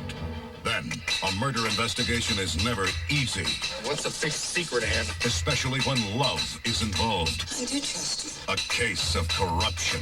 The police are the suspects. Crooked cops and a straight-arrow DA in a deadly affair. Dennis Quaid, Ellen Barkin, and Roseanne's John Goodman. The Big Easy. Tonight. This is CBS.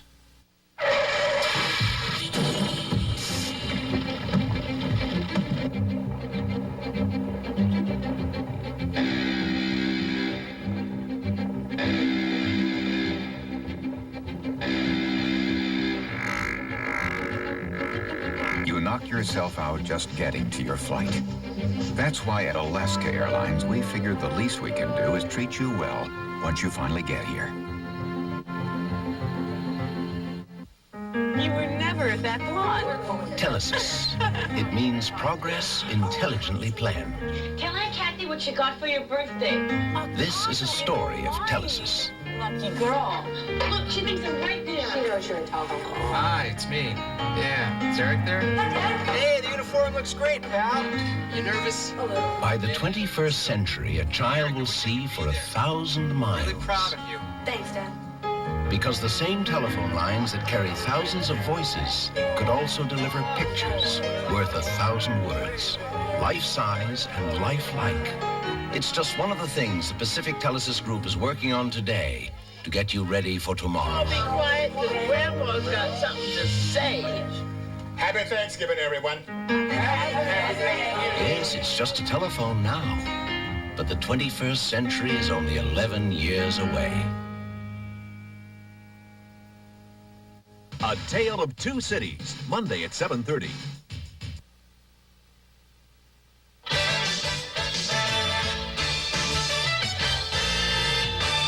Welcome back to our New York studio. You know, the Chicago Bears remain a force in the NFL this year, but their strength has been diminished by the loss a couple weeks ago of their heart and soul, Dan Hampton. He suffered yet another knee injury. And Leslie Visser takes a look at the all-pro tackle and the terrible toll that the game has taken on his body.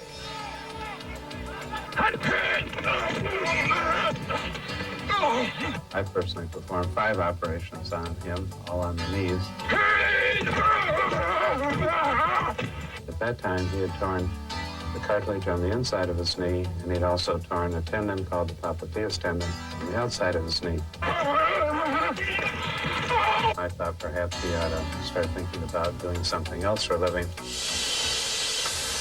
A football player's career isn't always measured in yards or tackles or touchdowns. Sometimes it's measured in punishment given or received. One doesn't become an all-pro without experiencing a great deal of pain. In Dan Hampton's case, 11 years worth. The bottom line of this game is to hit harder than the other guy. We know it's going to be a brutal fight.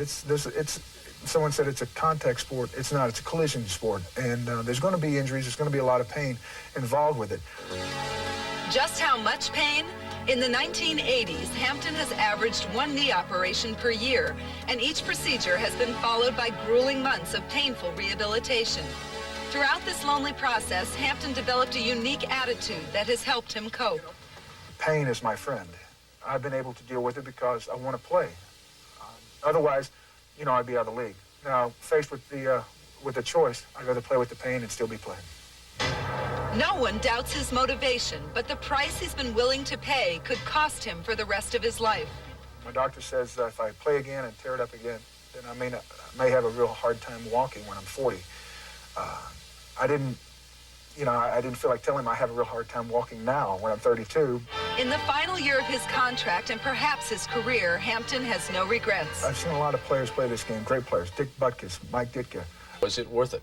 I think so, Brent. I mean, people have 8, 9, 10 operations, but they don't really understand that. If you love doing something, how could you just give it up real easy? You know, Dick, I read this week that Dan Hampton had retired. No, right. There was a report that he did retire, and Dan gave me the word last night that it's not true. Now, 2/3, it's a sad fact that 2/3 of all former players have permanent disabilities, but Dan is not going to give up easily, I'm telling you. He wants to play. Dick, I want to remind everybody that we've got a college football doubleheader next Saturday on CBS. We're going to start off at noon with a battle of the unbeatens of the Southeastern Conference. We'll take you to Birmingham, Tennessee, and Alabama. Then we'll switch up to South Bend, and that's always one of the classics. The University of Southern California against the Fighting Irish of Notre Dame. Irv, I want to show everybody a young running back out of Texas A&I by the name of Johnny Bailey. With this run, he broke Tony Dorsett's 13-year career rushing record of 6,082 yards.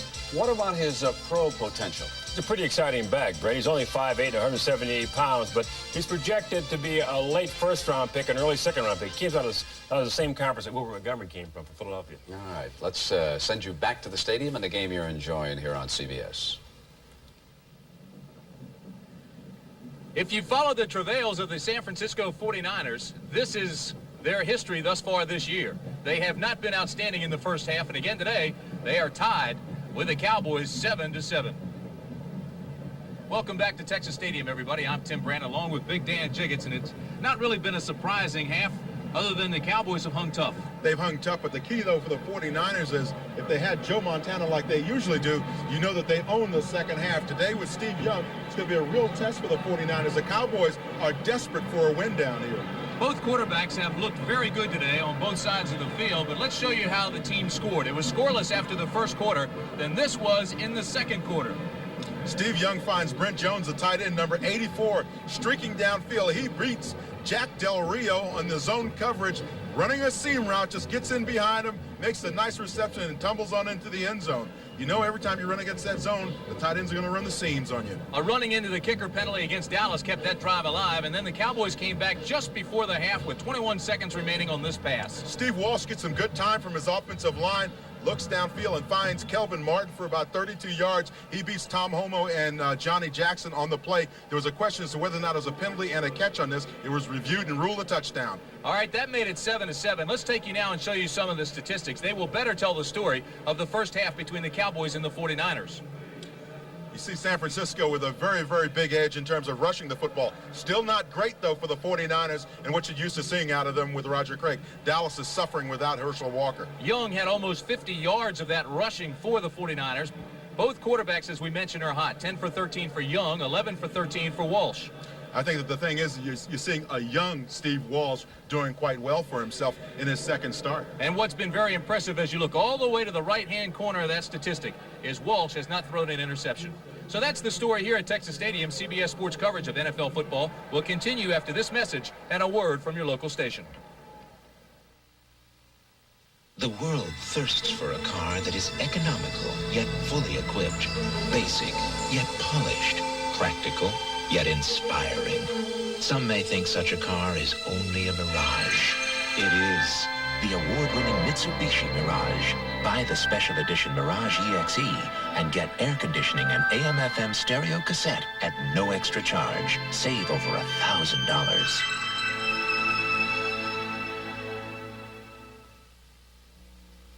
I've never seen her so happy. Really? How do you measure success? For the Parkers, it was the day their youngest child went off to college. A day that began 12 years ago when a Dean Witter broker took a little extra time to convince them to set up a college fund. There are many ways to measure success. Dean Witter measures it, one investor at a time. Dean Witter, a member of the Sears Financial Network. Loneliness is ageless. But the gift of time builds a bridge across the years. Teach your children to treasure the generations. This Take the Time for Kids' Sake message is brought to you by Children's Hospital of San Francisco. For more than 4 generations, people of all ages have entrusted their health to us. It's a trust you can share too. I've got 2 words for you. Sourdough. Sourdough makes it taste like no other burger. Sourdough. The new grilled sourdough burger at Jack in the Box. Sourdough. A juicy burger, bacon, cheese on sourdough at Jack in the Box. For exciting new taste, this is the place. Just 2 words. Sourdough. Or is that 1?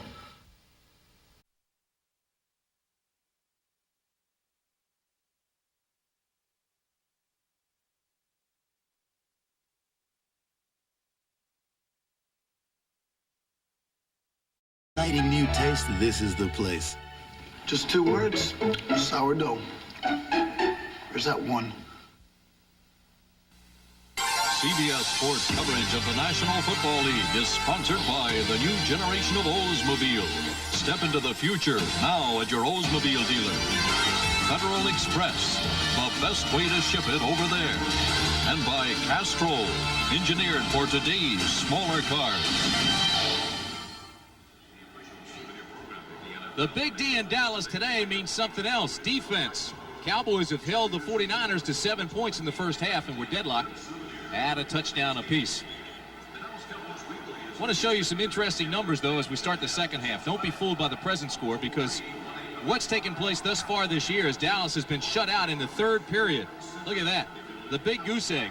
61 total points, none in the third period. Meanwhile, San Francisco has been red hot in the third period and has scored 66 points in the fourth.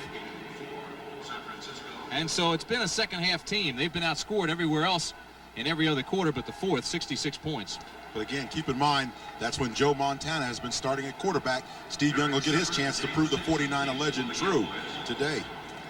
So Mike Kofer will kick off for San Francisco. And it'll be Dixon and Shepard deep for the Cowboys. High kick.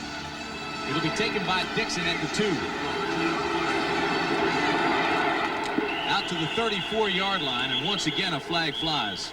Tackle was made by Johnny Jackson. Dixon on the return from the 2. 22-yard return. We'll wait to see what the penalty is. Number 40, Johnny Jackson, and on the stop for the 49ers. First half statistics. So after Ben Dreith talks to Don Wedge, the back judge, they'll move it back. It's against Dallas. Number 50 on a receiving team.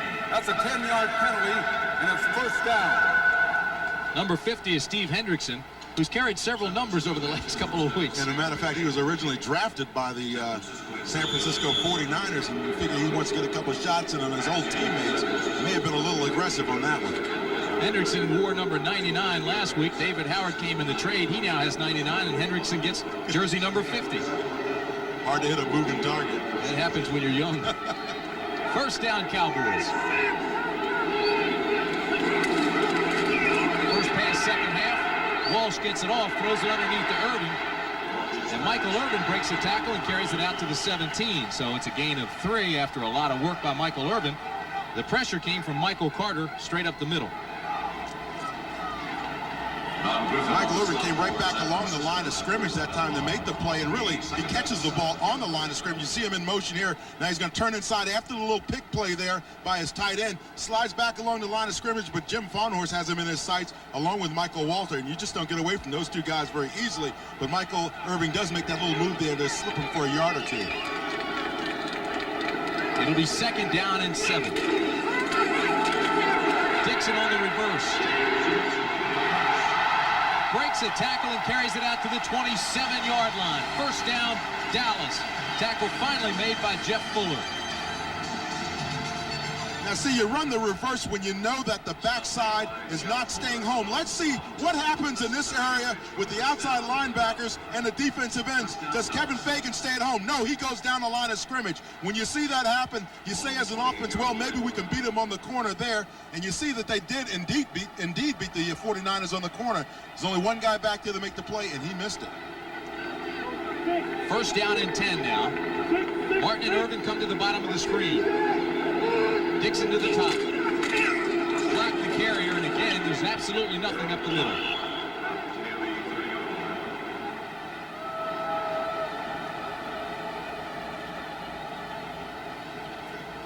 Tuanay, Newton, White, Kerr, Wydell up front. And they've really had a tough time trying to push and open things up for Darryl Clack. Well, you know, when you have to make adjustments, and Dave Waddell's going to get a chance to play today. He started for the Cowboys a couple of times last year. You make those changes and you change the offensive structure, what you're doing, how you're coming off the ball. All of a sudden, you got a lot of big guys up there because that's what Dallas wanted last year, big offensive linemen. It's tough to get that running game going again. 3 wideouts now with Martin in motion. On second down and 8 for Dallas. It's complete. Martin has another first down to the 44-yard line. Again, it's Fuller who makes the tackle, but Martin on the crossing route has a gain of 14. Yeah, and you have to believe the Cowboys really did a nice job of taking off the plays that the Saints were successful against the 49ers with and going right back to them. The crossing routes up underneath, run the pick plays outside. Pick mean you get that one receiver, cross him over, and take the defender off, at least make him get out of position, and then allow Kelvin Martin to come back up underneath. Jerry Jones is smiling as all the young guys now start to click. Walsh, Martin, Michael Irvin. Still trying to get Clack untracked. Gains maybe 1 this time. Well, it's hard for a running back to get untracked if he's not getting the blocking up front. And certainly with the Cowboys offensive front, there's some big people, all of them about 6'6", 6'7", and close to 300 pounds. That means you got to start moving some people off the line when you got that kind of size. But what the 49ers are doing is beating them with speed. Darryl Clack, 4-year veteran out of Arizona State, came into this game with just 73 yards rushing for his career. He has 12 yards today on 8 carries. It'll be 2nd down and 8, Dallas. Walsh audibilizes. Play action. Almost intercepted. Great play by Keena Turner. Oh, and he almost had an interception. It was intended for Michael Irvin. Boy, he dropped back in his zone and he spied the ball all the way Steve again. This time, Steve Walsh didn't really look off the receiver. You see Keena Turner right in the middle of your screen, number 58. See him drop back in. He says, now I got to go outside, get coverage. Makes a nice little slap there. You know, I used to play basketball with Keena Turner when he was a youngster growing up in Chicago. And he always could jump and dunk, and as a result, you can see there, he can still get up in the air even after having had the operation on his knee. Had his knee rebuilt, does not like the artificial surface. Playing well here today. Doesn't even tape it anymore. Nobody said that calf is still skinny. 3rd down and 8, there's pressure coming. Martin makes the catch. It's another Dallas 1st down. They worked on Jeff Fuller, and Fuller made the tackle at the 43. But it's a gain of 12, and Dallas continues to move the football. Well, if you're the Cowboys, you want that kind of a matchup with Kelvin Martin working against Jeff Fuller, a much bigger guy. Again, another pick play. You see Michael Irvin coming up underneath, or maybe it's Shepard there, but you see Kelvin Martin is open on the outside as a result of all of that traffic happening with those picks happening right down near the line of scrimmage. But that's a matchup you wouldn't mind having when you're a strong safety and you're a fast wide receiver. 3 catches, 58 yards, and a touchdown. Martin goes out of the game now. 1st down and 10. As Johnston comes into the ball game, he now flies on the pass route and throw to the tight end, Folsom. Folsom has another first at the 26. And again, it's Fuller, and Fuller gets up shaking his head. He's frustrated and he's tired. A gain of 15. Not only that, Jeff Fuller recognizes also that his linebackers, watch the linebackers bite on the play action. Steve Walsh runs nice play action. You see those linebackers standing in there, they don't know quite where to go. Michael Walter in the same position as Farnhorst. That allows the tight end to get behind him, and now the safeties have to make the tackle. Folsom laid a pretty good lick into Fuller. It's 1st down, Cowboys at the 26. Now they'll try Clack. And again, there's not any room to run. Jim Farnhorst filled the hole along with Michael Carter. And Carter can fill a lot of holes. He's 6'2", 285 pounds. Tim, what you can really see with the Dallas Cowboys offensive line, though, is that I talked about reestablishing the line of scrimmage and against the 49ers. Now watch their legs. That's the line where their legs are. Now watch, they do not move those legs past the line of scrimmage or even to the next yard marker. You see their offensive linemen cannot get any kind of push on that offensive line, and as a result, the defense meets your people in the backfield. Michael Carter. Carter's a wide body.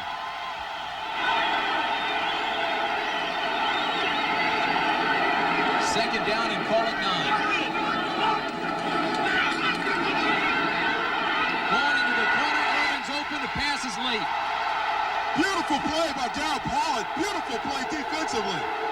And it was a poor pass by Walsh. Irvin had him beaten. But the key there was Pollard had enough time and enough speed to close in on the play. We've got somebody down. It looks like Michael Irvin's hurt. Here's the isolation on the play. Michael Irvin, see him give him that post move and then go back to the corner. Now watch Darryl Pollard closing on the play, but you're right, Tim. It's not a great defensive play. It's a great save after he was beaten, and the crowd wanted pass interference on Pollard. Meanwhile, more importantly, Michael Irvin is hurt.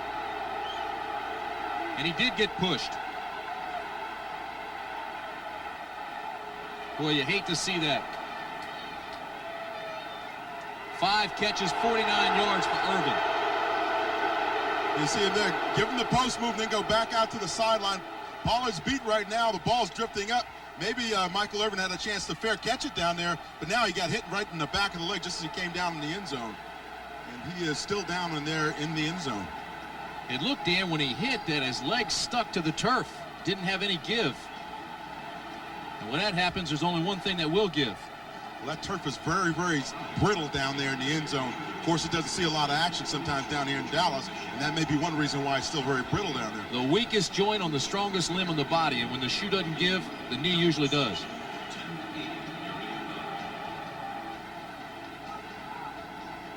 They do that to test to see if there's any movement and to find out if the ligaments are stretched at all. When you see the trainer pulling on the leg like that, and of course the Dallas crowd wants pass interference on the play. You're seeing the replays on the big screens here. That is not reviewable. Except for the crowd, and they have been rather vociferous in their boos.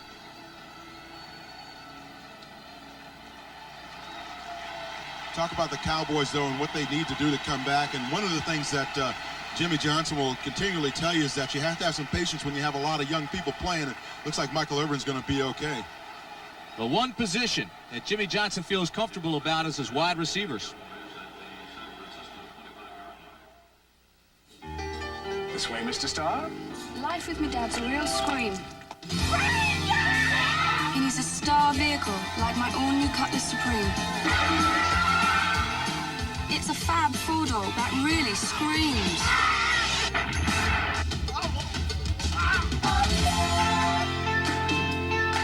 Hello, Daddy. This is not your father's Oldsmobile. This is the new generation. How to get your package through a Mediterranean storm.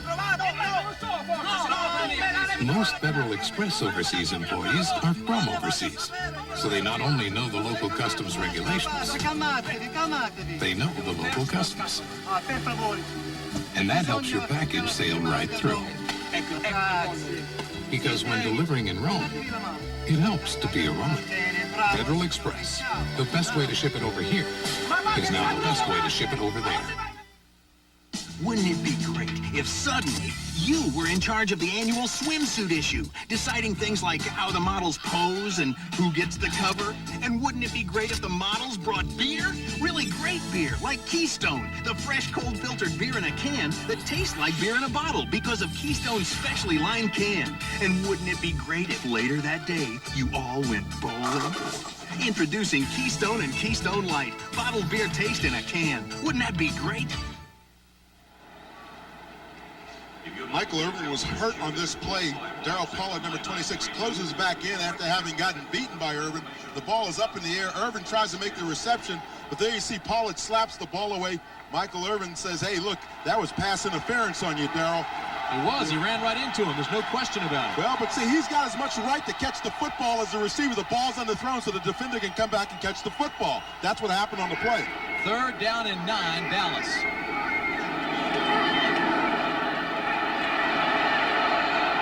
Incomplete. It was intended for Broderick Sargent.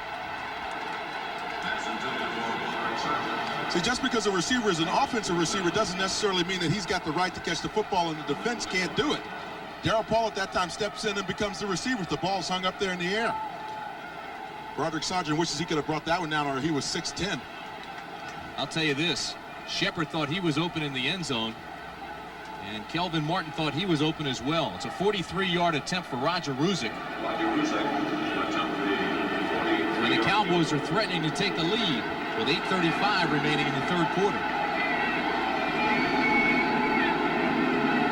Mike Saxon is the holder. Ruzick's kick is blocked. Look out. Johnny Jackson is gone. A 61-yard return of the blocked field goal attempt, and Johnny Jackson put San Francisco back in front.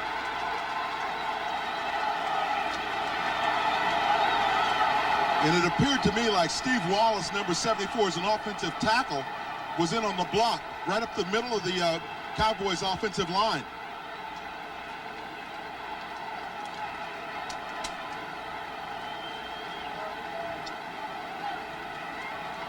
The block was made by Wallace.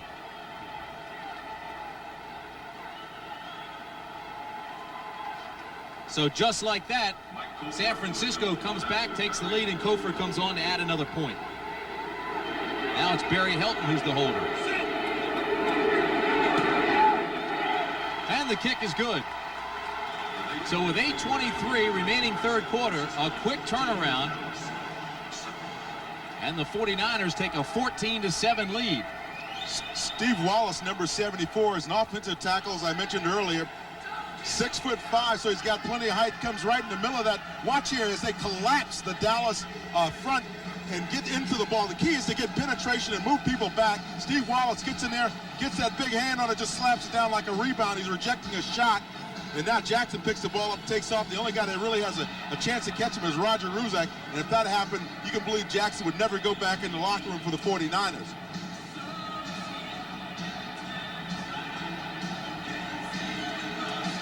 Another look at it, you can see Roger Ruzak at the end of this play is the only guy that really has a shot at stopping him, because there's a nice block by Walsh. Boy, he really got up in the air on that one. Now watch Jackson make the takeoff here. Gets out in front, and there's nobody near him. There's no way he's going to get caught on this play. And the 5th-round draft pick out of Houston turned it on. 62-yard return for the touchdown. Get some style points, too. Again, watch him collapse that inside front of the Dallas Cowboys. Now, the center really didn't block anybody. Now, I believe it's Stepnowski is the long snapper. But his responsibility is to get the ball back to the holder. That's his key responsibility. Everybody else has to block down toward the center, and that didn't happen. That's right. Everybody should be taking a step in. You see they do that, indeed do that, but Wallace gets that great penetration in the middle. The center was Dave Waddell, the kick center, and he never really got a block on anybody. 14-7. This will be Dixon at the 1. Look out. Boy, he had a hole for a second out to the 27-yard line. A return of 26, so between Dixon and Shepard, Cowboys have some return threats. Tackle was made by Darryl Pollard. The word on Michael Irvin from the Cowboy bench that we just received is that he has a sprained knee and should return. They don't think the damage in there is serious. They don't think there's any tears. Right now they say it's a sprained knee and he may return. The way he was talking to Darryl Pollard as he was heading to the sideline, I suspect that he really wants to get back in this ballgame. They may need him. He's the 13 quarterback, too. They'll definitely need him. The sack is made by Pete Kugler. You hear about That's his second sack of the year, Dan. You hear about coverage sacks, Tim, and what that really comes from is good coverage by the secondary downfield. You saw Walsh looking that time, took a step up inside and really couldn't find anybody to throw to downfield, so he just let it go. Steve Walsh now backing up. You see him, he's getting a pretty good view downfield. Now watch his head. You'll see it rotate around. He says, now I got to get out of here. Still pump fakes, can't find anybody, and Kugler makes the nice sack. So it's a loss of 2. It'll be 2nd down and 12. For Walsh and the Cowboys. 7:45 remaining third period. Tim Brant along with Dan Jiggetts at Texas Stadium. The Cowboys trying to stay alive, still winless on the season. Walsh again under pressure, has this one complete to his tight end Folsom at the 33-yard line.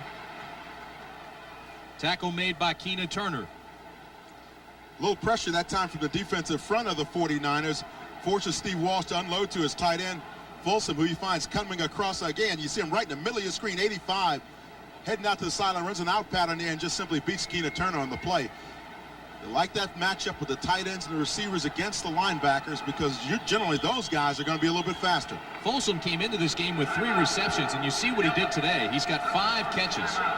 So 8 for the year, most of them coming this afternoon.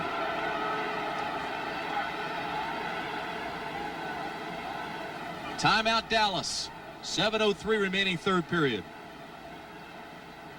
Ladies and gentlemen, today's small cars are tougher than ever on oil. Their high compression engines not only rev high, they can run hotter than regular small car engines. Their searing heat can begin to break down an oil immediately. That's why there's Castrol, the motor oil that in every grade provides maximum protection against viscosity and thermal breakdown. So use Castrol before your engine does something to get you heated up. Castrol, engineered for today's smaller cars. I tell my dad I'm buying a new car, and he'd say, "Fluffer and Fluckertash, get a sensible car. Get a comfortable car. Wee, Doc, get a gorgeous car. Get a reasonably priced car. Do what I did. A Cutlass Sierra. Great when you buy it, drive it, trade it. What more could a family want? That's all, folks. Now get up to a $1,600 cash bonus on a 1990 Cutlass Sierra. See your Olds dealer today. You're looking sharp. You're looking good. You've come so far. And we know how to make the most of who you are. Where the race is run, you're the champion. Gillette, the Gillette Atra Plus system and Gillette Foamy Shave Cream, together the best a man can get.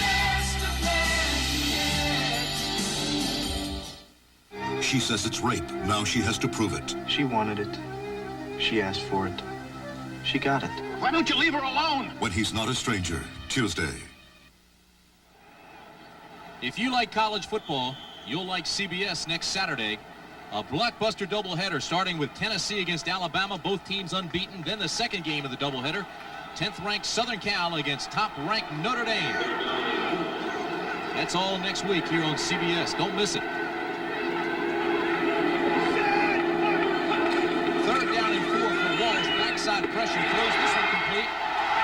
The tackle is broken by Shepard. He's got a first down up to the 47-yard line. Derek Shepard, a great addition to this Cowboy team, a gain of 15. Again, the Cowboys running some picks down on the line of scrimmage. Two receivers out there to that side. Watch Shepard on this shake and bake there. You see him come back up underneath of the pick by Kmart there. Kelvin Martin makes a nice reception. Now watch these moves in here. He puts about 55 moves on a 1-yard line. Gains about 2 yards after the moves. Tackle made by Fuller and Homo. Dave Waddell is injured. Boy, that could be a big blow, too, because Kevin Gogan's already left with an injury at that right tackle position. It appears that he's pointing towards his hip as the problem.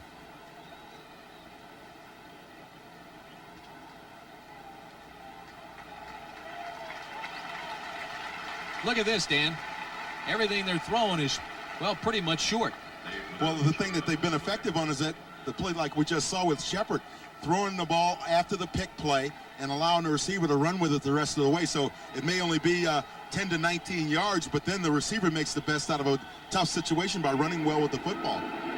15 under 20 yards. Michael Irvin back in the ball game. He comes to a wideout position, and Steve Walsh now has one of his big weapons. That's Irvin at the bottom of your screen right there. First down, Dallas. Has his first goal of the day and breaks it big to the 35. Darryl Clack.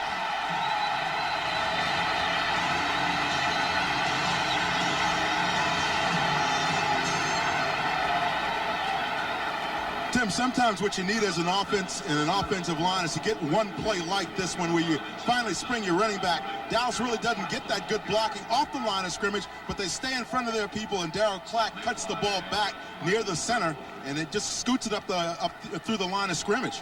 17-yard gain, more than he's had all day. The longest run of his career. First down and 10. Cowboys trail by 7. Walsh in trouble, and he's sacked. Holt came through cleanly, untouched, and made the sack. So he's got 1.5 sacks now for the year. Shared that 1 sack with Charles Haley. Well, it's a counter trey. You see the backside guard and tackle pulling. Walsh fakes the handoff there, tries to set up, but hey, no, he can't. Pierce Holt is right in his face, and then as a result, gets the sack. Loss of 7. It'll be 2nd and 17. So he now has 1.5 on the year. And Holt never even bit on the play action fake there. Just met Steve Walsh right at the corner. Cowboys continue to make big plays and then hurt themselves somehow with a breakdown. 2nd down and 17 for Walsh. Pass this one complete to Kelvin Martin inside the 30 to the 29-yard line. It will not be enough for a first down. So it'll bring up 3rd down, but they were working on Don Griffin on that side, and they pick up 13.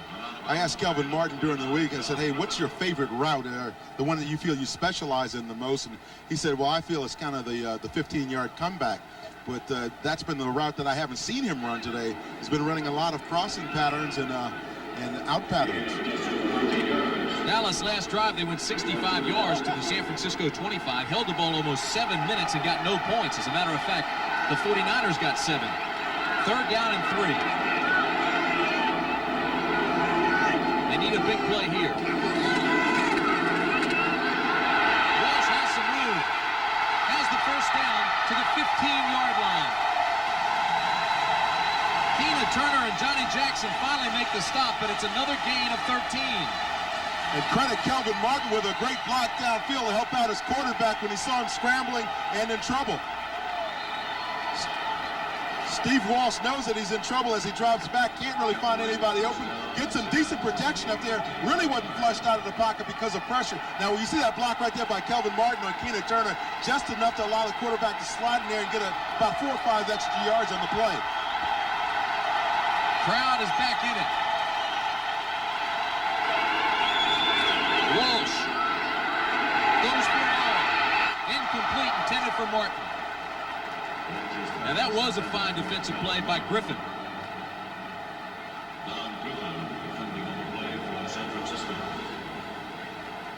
Don Griffin made a close play last week, and again, he makes another one here.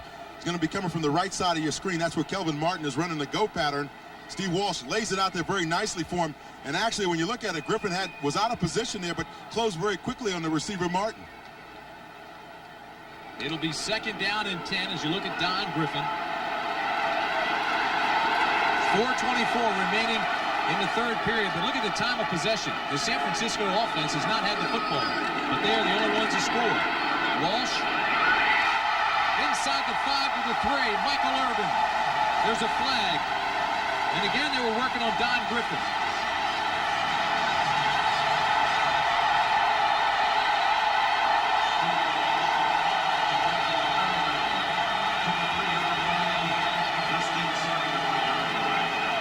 Six catches, 61 yards for that man, Michael Irvin. The great thing was when Irvin made the tackle, you saw it was a hand catch because he had the ball in his hands as he was going out of bounds, almost shaking it in the defender's face. See him, he's still trying to get that crowd worked up. A reminder that the Dallas Cowboys have not scored in the 3rd period this year. They've been shut out. Had a shot just moments ago with a field goal attempt. Had it blocked and San Francisco scored. Illegal contact on a defense number 29. They'll take the gain, decline a penalty, and it's 1st down.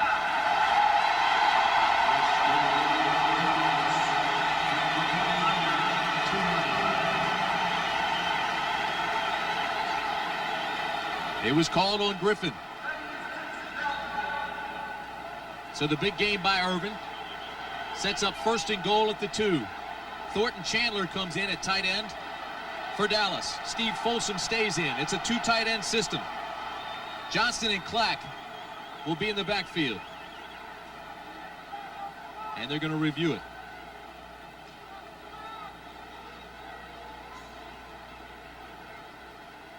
One way or the other, Dallas gets the ball down here. Either you take the penalty. If they say that Michael Irvin was indeed out of bounds, then you still get the ball based on the penalty play. But play stands the way it was called on the field. That's a 1st down. Ben Dreiss sounded a little incensed that somebody upstairs might even be questioning his calls down there. Walsh is now 19 of 25 for 226 yards and a touchdown. The Cowboys trying to get their first points of the year in the 3rd period right here. 1st and goal from the 2.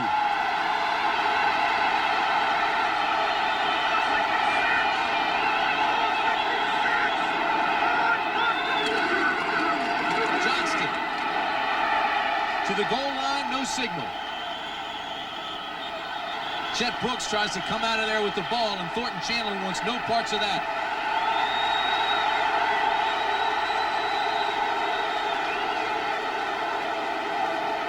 The only thing Chet Brooks was going to get out of that play was some exercise. He tried to run that one back. It'll be 2nd down and goal from inside the 1. Now let's see if those Cowboys can get those helmets down and move some people off the offensive line. Nate Newton there blocking against Michael Carter, who ends up making the tackle. But the key there is Newton gave his running back enough of an opportunity to squeeze it into the end zone, or near the end zone. They need a foot.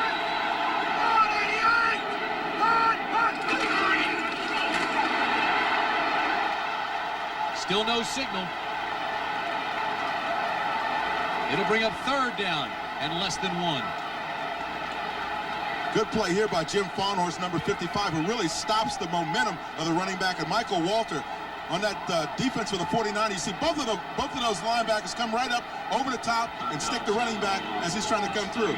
Both of these runs, Dan, have been to the right side. As you see it again, Nate Newton, number 61 on the left side, went halfway to the bench and started pointing at himself. Said, hey, Jimmy Johnson, come behind me. I'll get it in. Maybe he wanted to run the ball. 3rd and goal for the 1.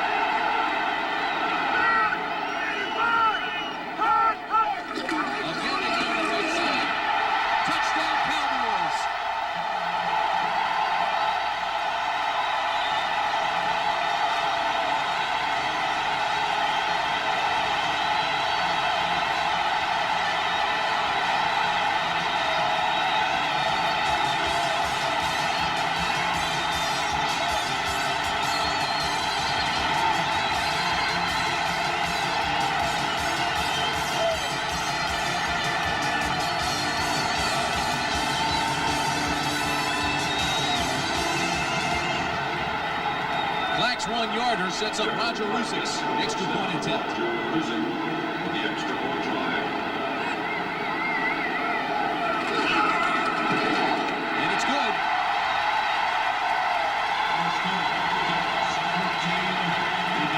So with 2 minutes and 50 seconds remaining 3rd quarter, we're tied again at 14. When you get down on the goal line, Tim, you try to keep things pretty simple. You don't get real cute. You just run it off tackle, just pound it in there on the defense. 3rd try works. The 3rd time is a charm. Good blocking there by Johnston, number 48. Helped Darryl Clack get into the end zone, and he is thankful.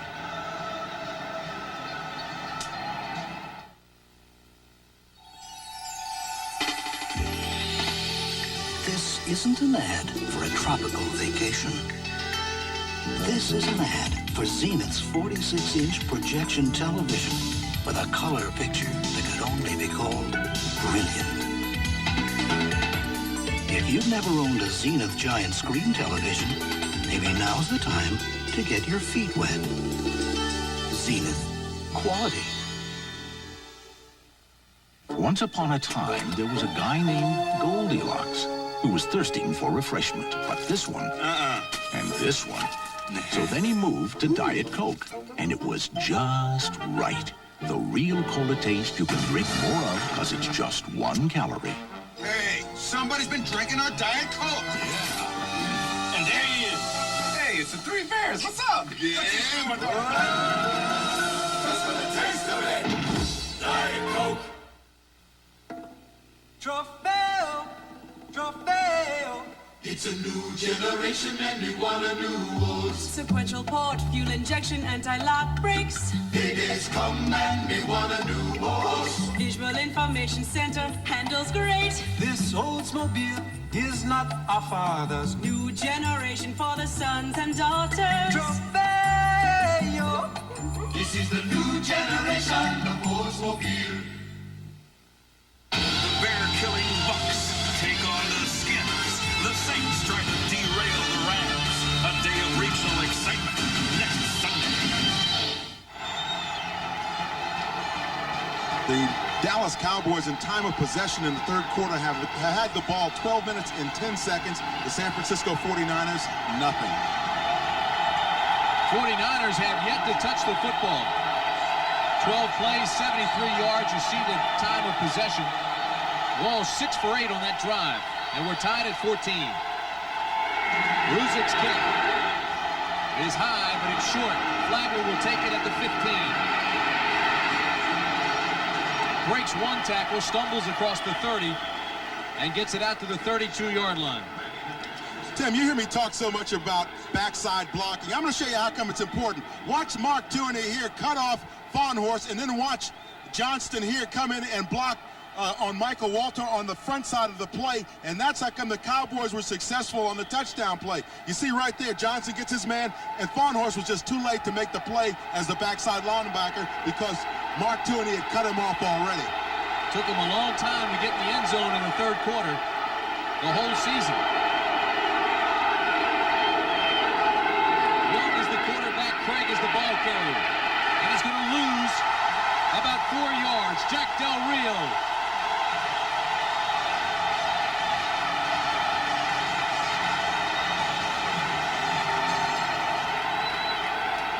You got to block those outside linebackers. Jack Del Rio, number 55, will be out of frame here for a second, but you'll see him come back into frame very quickly. Those linemen up front, the tight ends, have got to block those outside linebackers if Roger Craig is to be effective hitting the corner. There's no other way to do it. Great penetration by Too-Tall Jones. A loss of 3. It'll be 2nd and 13. Young, backside pressure will run it.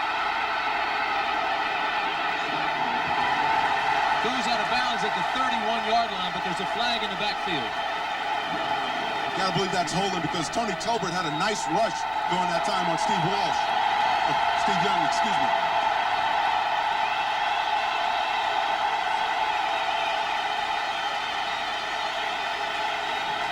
It's against the 49ers.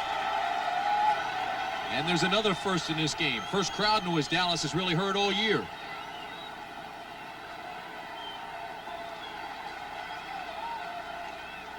That's the 7th penalty on San Francisco. Dallas has 2. Number 62 on the offense, hands to the face. That's a 10-yard penalty and it's 2nd down. That's big guy McIntyre. This is not one of the league's biggest offensive lines. An average 49er offensive lineman, 6'4", 276. But it has been very effective. With Bubba Paris taking credit for the curve. Hey, it's still a relatively young offensive line in that it averages under 30 years of age. 49ers continue to inject youth. 2nd down and 23.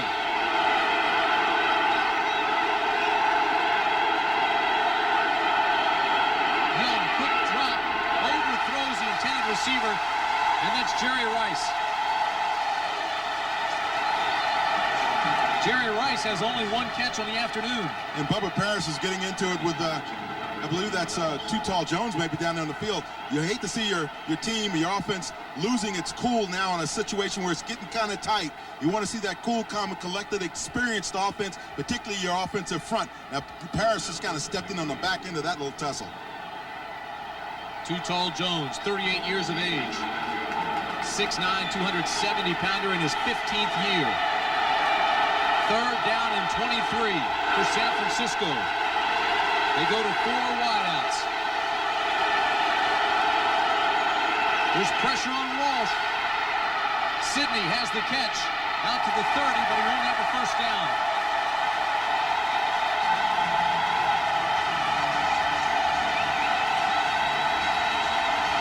Everson Walls made the tackle. Jeffcoat had the pressure. And Dallas will get the ball back.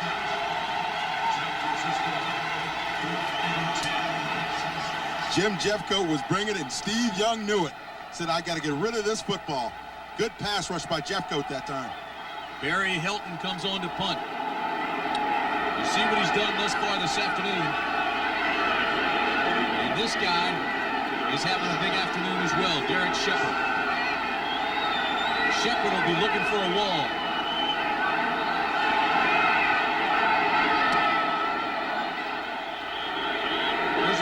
There's going to be no play, and it's going to be delay a game, I believe, against San Francisco. It is. They'll move them back even further.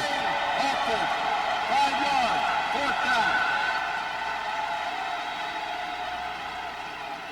Tim, I don't care who you're playing. If the Dallas Cowboys haven't won the game all season, they're 0-5. You cannot lose your cool and allow the game to get away from you.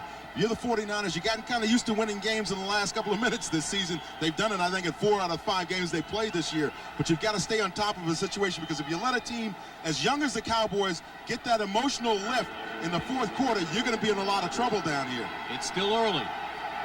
23 seconds remain, 3rd period. Helton will try to punt it again.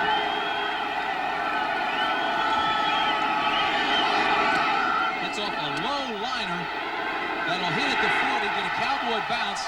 Now it goes the other way and will roll all the way down to the 34-yard line. Mark it at the 33. So a 46-yard punt after a crazy bounce. And the Cowboy offense comes back on the field. It's 14-14. We'll be back. Looks to be a McBiscuit morning, hiding under those cloudy skies. Feeling aching for hickory smoke, bacon in a buttermilk biscuit rising up inside. Got a great day, fresh baked, hickory smoke, hunger for just one taste. The one and only taste of McDonald's bacon, egg, and cheese biscuit. Gonna be a McBiscuit morning from McDonald's. Liberty Mutual presents The Automobile Accident That Never Happened, because we continually work to prevent auto accidents and injuries.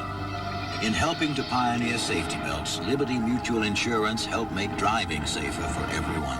Caring for people is why America believes in liberty. Almost home. America believes in liberty. Liberty Mutual Insurance. As Halloween approached, the Phantom of the Fridge struck again. My secretary Susie was waiting. Waiting. The Phantom stole the beer. Coors Light? Not now, thanks. I'm driving. Any clues? Aisle 4. A high-heeled shoe, a black cape, the Phantom? That's her! Enter the Coors Light $100,000 Phantom of the Fridge sweepstakes. Look for clues at this Halloween display and get your Coors Light before the Phantom does.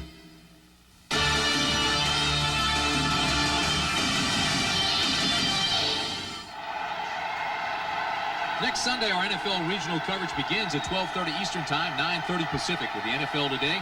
Then you'll see one of the following games in your area. Tampa Bay, Washington, Dallas at Kansas City, Minnesota against Detroit. That'll be followed by the doubleheader. Game 2, New Orleans against the Rams, Giants at San Diego, and Atlanta against Phoenix. Here at Texas Stadium, we're tied at 14. This should be the last play of the third quarter.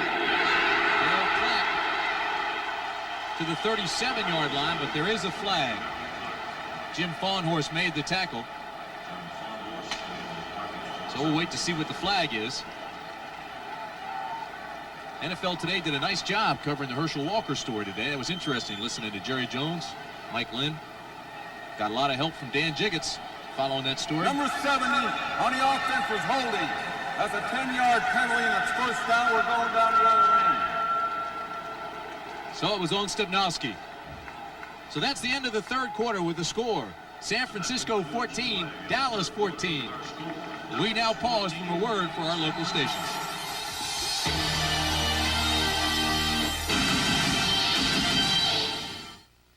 This is CBS. Every day, people make a little more sense of a complicated world with the national edition of the New York Times. Greg, it's here. There's a complete daily business section, not just market reports, but a full perspective on the events, the trends, the people who shape the way the world does business. It's all here. World and national news, it's here. The surprising living arts section and business day. The New York Times. It adds life to your life. Now get the New York Times delivered for half price, just $1.25 a week. Faster than a Ricky Henderson stolen base. More powerful than a Kevin Mitchell home run. Able to win almost 200 games in a single season. It's Champions by the Bay, the official home video of both the Giants and the A's on one video cassette. Come to Safeway now to reserve your copy and save $2 off the $14.95 price by purchasing a voucher before December 1st. Get two super teams on one videotape, only at Safeway. What's your first priority? Miss Crowley. Well, I'm assuming there's product in the pipeline, so... Assuming, Miss Crowley. Unfortunately, assuming doesn't feed the bulldog. The top business schools prepare you for every eventuality you will ever encounter in the business world. Except one, business travel. We've got that one covered. United. Come fly the friendly skies. How can Miss Crowley's three-person sales force stay on top of her far-flung enterprise? For Spacious Skies, starting Monday at 6. CBS Sports coverage of the National Football League is sponsored by Coors Light. Pure brewed in the Rockies, the Silver Bullet won't slow you down. It's the right beer now. U.S. Navy, you are tomorrow. You are the Navy. And by today's Chevrolet truck, nobody's winning like the heartbeat of America.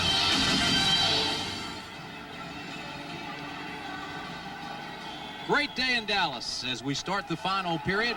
Final 15 minutes, we're tied at 14. Cowboys got their first score of the third period this year. First downs in the second half. Dallas has 9. San Francisco has none. First down and 20 after that penalty at the 22. Walsh, quick drop, hits Michael Irvin, who drops the football. And he limps. Right now, let's take you back to New York. Here's Brent Musburger. Brent? Tim, here's one that was not dropped, and it's spectacular for the Redskins. Mark Rippon, 29 yards. Ricky Sanders has got it, and the Skins lead for the first time. The Giants and the Skins into the fourth quarter. Back to Tim. Wow, what a catch. 14:57 remaining in the ball game here. We're deadlocked at 14. Dallas, second down now and 20. They need a bundle. Walsh has pressure from Haley, throws it across the middle, it's intercepted. Tommy Homo down to the 21-yard line. A return of 25 yards by Homo. That's what you call a rookie mistake by a quarterback, a young quarterback, throwing into coverage. He ought to give half that interception to Haley, who came on the pressure. Haley does indeed come in on the pressure, watching the left side of your screen. But Walsh, you can see the defender's closing right in. There's 3 guys closing in on your receiver right there. And the last guy is Tom Homo, number 46. Folsom was the receiver, 85, the tight end, who comes back in and finally makes the tackle on the play. It was intended for Steve Folsom.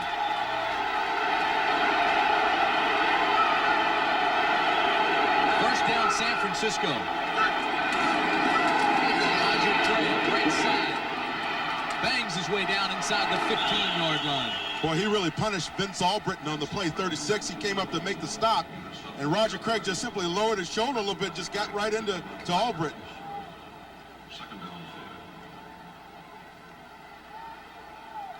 Roger Craig running along that right side of the offensive line, comes outside. Good blocking there by Rathman. You see him cutting a couple of people down. Tolbert tries to make the stop, but hey, look, Roger Craig just lowers that shoulder and just drives into the defender to get a couple extra yards.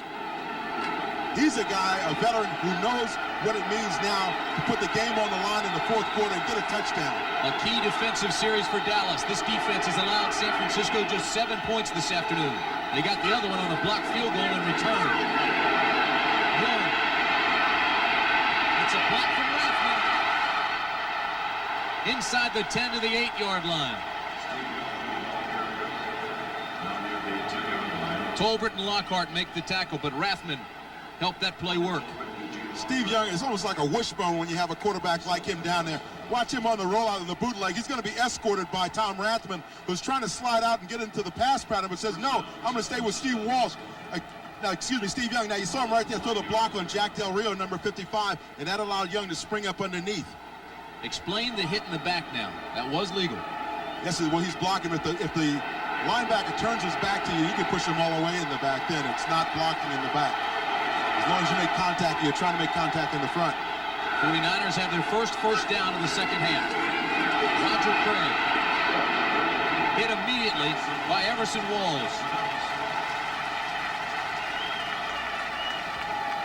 Fine close on the corner by the 9-year veteran Walls.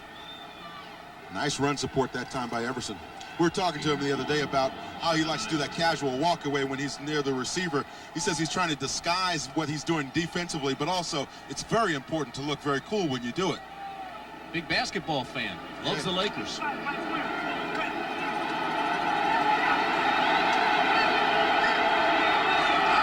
down and 8.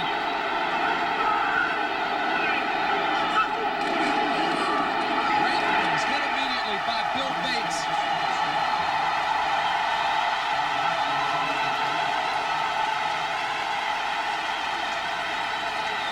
It'll bring up third down. Bates came in on the blitz. Right, you see him working his way up to the line of scrimmage right there, number 40. Watch him come in on the blitz and make the play. Nobody is there to block it because the offensive linemen are assigned. They have blocking assignments along the defensive line, and nobody's really assigned to block that safety because he's supposed to be about 15 yards back. It's 3rd and goal. They still need 8. Going for the corner. Touchdown, Jerry Rice.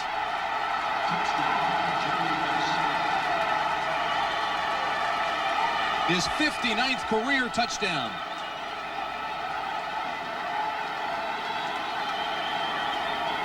And with Jerry Rice, you know, it's only a matter of time. He's working one-on-one against Everson Walls. Number 80, you see him press Walls up the field. Now he heads straight to that sideline in the end zone. Beautiful touch pass by Steve Young. Just drops it right in between the sideline and the end zone. Here's the reaction of Steve Young. And he put the ball right where he had to as Mike Kofer comes on now to add another one. And he does. And the San Francisco side of the ledger now has an advantage of 7. Listen. Seems like only yesterday you were single, sweating through your engineering finals and driving hot cars. Today you got a new baby, a new home, your first real job, and you're driving a Chevy Corsica. Just because you got a family doesn't mean you got to settle down. The heartbeat of America. The cars more Americans depend on. That's today's Chevrolet. The lights on these cars are running on battery power alone. And in the end, only one, a car with a new Die-Hard battery, our most powerful ever, is able to start. Great low prices every day, Die-Hard power. That's your money's worth and a whole lot more.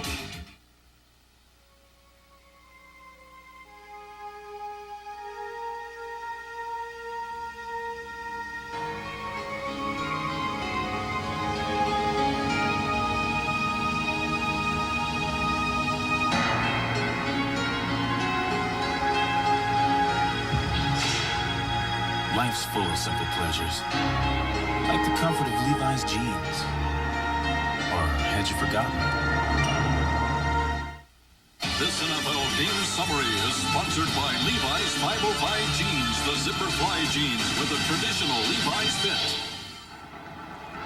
As you look at these numbers, Dallas has dominated the second half, but 2 critical mistakes. There was a blocked field goal, returned for a touchdown, and then Walsh threw an interception to Homo, and that set up the touchdown to Rice. Rice, by the way, has only 2 catches, but one of them was that 8-yard touchdown, as you see the score with 11:39 remaining in the ballgame. So Brant, Dan Jiggetts, and Dan, you made an excellent point.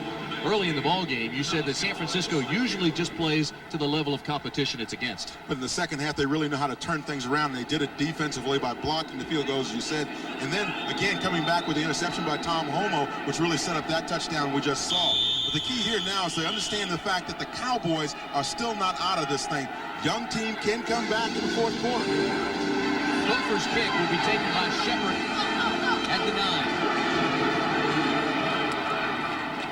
Out to the 26-yard line. That's where the offense will have it for Dallas. Wesley Walls made the tackle for San Francisco. Giants jump back on top of Washington.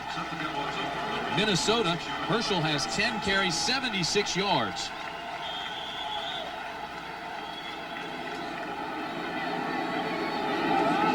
Meanwhile, it's 1st down and 10 with 11:30 remaining in the ball game, and Dallas now has to generate an offense. It's going to be interesting to see how this young team does respond. Exactly. This is a time now where you can really challenge yourself as a young offense. So if you're the Cowboys, now's the time when you mature a little bit against somebody like the 49ers. Thus far this afternoon, they have come back after adversity. Again, is pressure. Walsh escapes, throws it to Clapp across midfield, breaks a tackle, breaks 2, down to the 30.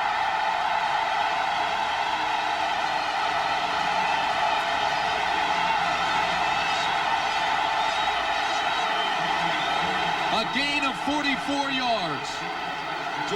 Just mention the fact that there's a young Cowboy team that can come back in the fourth quarter. I think they're learning some things about themselves. Darryl Clark comes out of the backfield, circle around, comes around, understands that zone is dropped off now. He's just going to let it loose. Steve Walsh with a nice pass there. Took a late shot from, I believe it was Pierce Holt. Walsh unleashes the ball downfield, to Darryl Clark. Now watch this run here. Good move to get past Chet Brooks. I guess we're not going to get to see that, but he made a good one. First down, Clark after a big carry. Gets across the 30, so just makes a yard before Chet Brooks makes the tackle. Right now, let's take you to New York. Brent Musburger has this update. Brent? Tim, you've got a fine one going there. So too do the Giants and the Skins. Here's how the Giants regained the lead. You reported it. Sims to Bavaro. 11 minutes to go in the Meadowlands. Now let's go back to Tim. Brent, that is such a key game, as you know, and have said all afternoon for Washington. More so, I think, the urgency for Washington than the Giants. And even think what Philadelphia's thinking now. They said, hey, if those guys win, then we may be right back in the mix. Second down and 10 for Walsh and the Cowboys. San Francisco loads up. Tom Homo comes in as the nickelback. Walsh rolls right, throws deep. Intended for Kelvin Martin, incomplete. And he had come free past Jeff Fuller.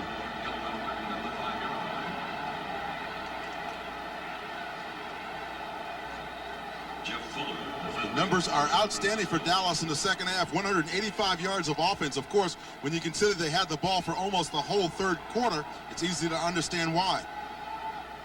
You saw Walsh throw his head back and smile and then slap his helmet. He knew that Martin had come free. All he had to do was hit him. Fuller was beaten badly. Now Fuller comes out of the ball game. It's third down and 10 out of the shotgun. Walsh steps up and again misses Martin, who was open. He was working on Michael Richardson, who was just acquired. Richardson starting at defensive back for the Bears the last 7 years. They dropped Barber this past week and acquired Richardson. It came from, actually, he had gone to the Raiders and then got released by the Raiders, and the 49ers recognizing the need with McKyer being gone to pick up another corner. Found L.A. Mike. So Roger Rusick comes on to attempt a 48-yard field goal. His last attempt from 43 yards was blocked.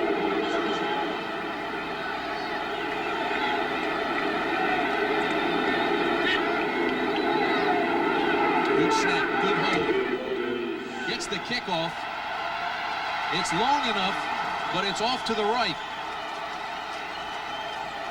And so despite all the time of possession, despite all the big plays for the Cowboys, they come away once again without any points. Scores from the games being played this afternoon.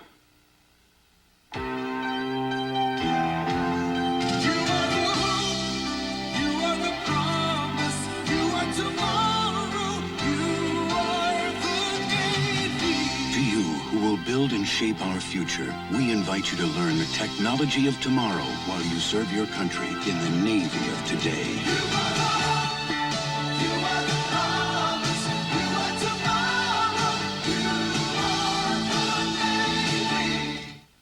Getting to know. In the 80s, Honda became known for its reliable, feature-filled cars. You ready, Dad? I love this car. But today, the 90s begin with the new Geo Prism. The quality sedan with 16-valve performance, Prism is designed for years of carefree driving, with more of the features and little extras that make life easier. So you know you'll be friends for a long time. Get to know the new Geo Prism at your Chevrolet Geo dealers. Getting to know you. Too many people think a spark plug's a spark plug. Well, all spark plugs aren't alike. These AC copper core plugs match my car's specs like rounds in a chamber, firing up to 30 times a second for up to 30,000 miles of high revving firepower. Precision AC Delco parts. They don't just fit, they match. Keep your car running the way it was made to run. Now get up to $8.80 back on AC filters and plugs. See your retailer for details. Undefeated Tennessee takes on Ballast surging Crimson Tide. Then the Fighting Irish of Notre Dame battles 10th-ranked USC. Doubleheader excitement next Saturday. This was the key play in the game and really turned the ball game around for the Cowboys in favor of the 49ers. The 49ers blocked the field goal attempt by Roger Rusick. Right there, you saw Steve Wallace, 74, reach up and slap it down. Now what happens is, number one, the Cowboys missed the opportunity for the field goal. They missed another one, and also the 49ers get a touchdown, 13-point turnaround on that. Young on first down goes to Reckman, intercepted by Dallas. Jack Del Rio has the interception, and the Cowboys get it back. Now they're going to say he didn't have it. This play will be looked at.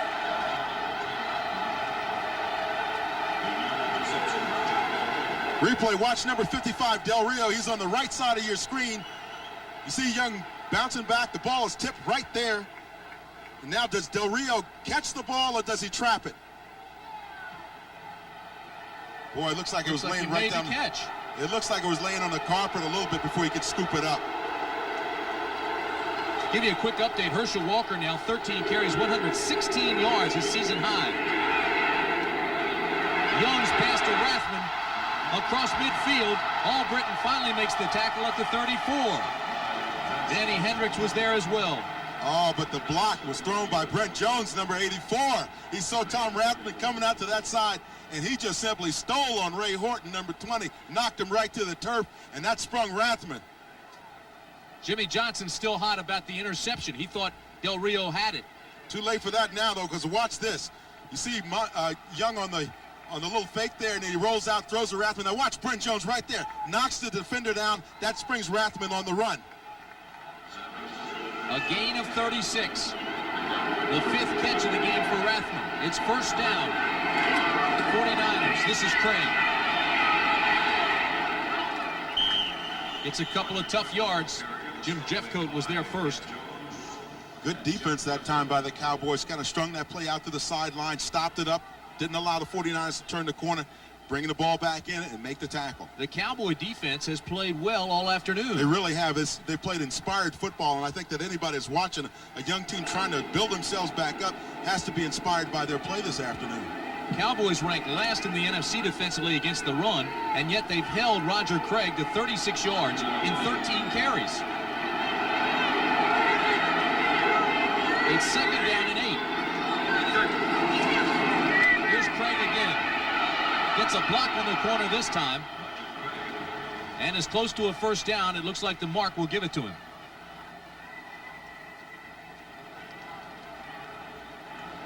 Tim Brant along with Dan Jiggetts at Texas Stadium in Irving. The Dallas Cowboys still looking for their first win of the year, while the San Francisco 49ers are trying to keep things rolling in the West. They're 4-1, trying to go to 5-1. The situation in the NFC West, the Rams are unbeaten. San Francisco at 4-1 needs a win here to keep pace. Of course, the Rams meet Buffalo on Monday night. There's a guy that's concerned about the quality of the product. Jerry Jones, the owner of the Dallas Cowboys. And he is active. Craig, left side to the 33-yard line. Del Rio, or correction rather, to the 20-yard line where Del Rio makes the stop.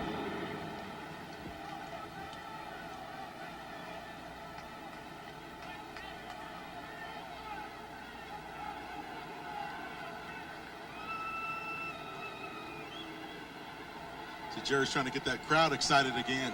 He's clapping his hands, but it's getting a little quiet here in Texas Stadium right now. That collar getting a little bit tight.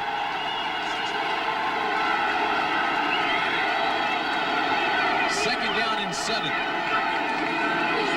Roger Craig right side to the 16-yard line. Ed Too Tall Jones and Ray Horton will get credit for the stop. I want to tell you something, though. Tom Rathman threw another great block there for his running back, Roger Craig. When you start talking about what backs are supposed to do, going to their assignments, Tom Rathman is a guy that does. I say he's like a throwback. Guy that reminds me of Bill Brown. He used to play for the Vikings. We saw a special on him last week. Same kind of player as Tom Rathman here. Tom's going to come out. Now watch this block he's going to throw on Shannon, number 94, right at the line of scrimmage. Just simply takes him right off of his feet. That's all Roger Craig can ask for out of his fullback. When you lead up in there, Roger Craig used to do it for Wendell Tyler, and now Tom Rathman is doing it for him. He and Brown kind of look alike with those crew cuts, don't they? They do. So you have to be a tough guy to wear a crew cut. Rathman comes out of the ball game. Tells he wanted to be a coach back at Nebraska, his alma mater, when he gets the chance. With Dr. Tom Osborne, who does a fantastic job with the Cornhuskers out in Lincoln. It's a pretty part of the country. Timeout, San Francisco. Went out and bought himself some cowboy boots when he was here yesterday.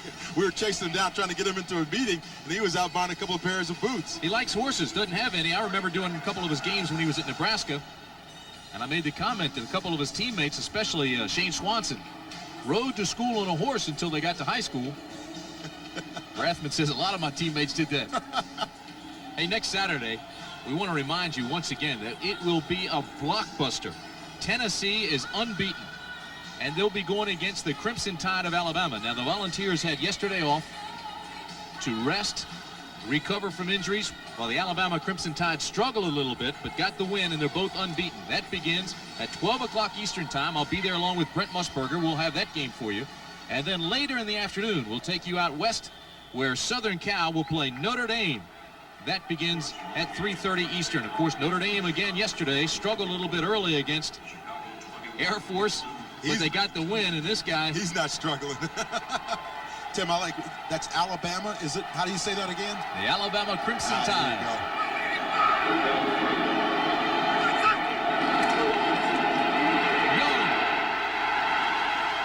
Young is hit. And I don't know if he got the first down. Ken Tippins made the tackle.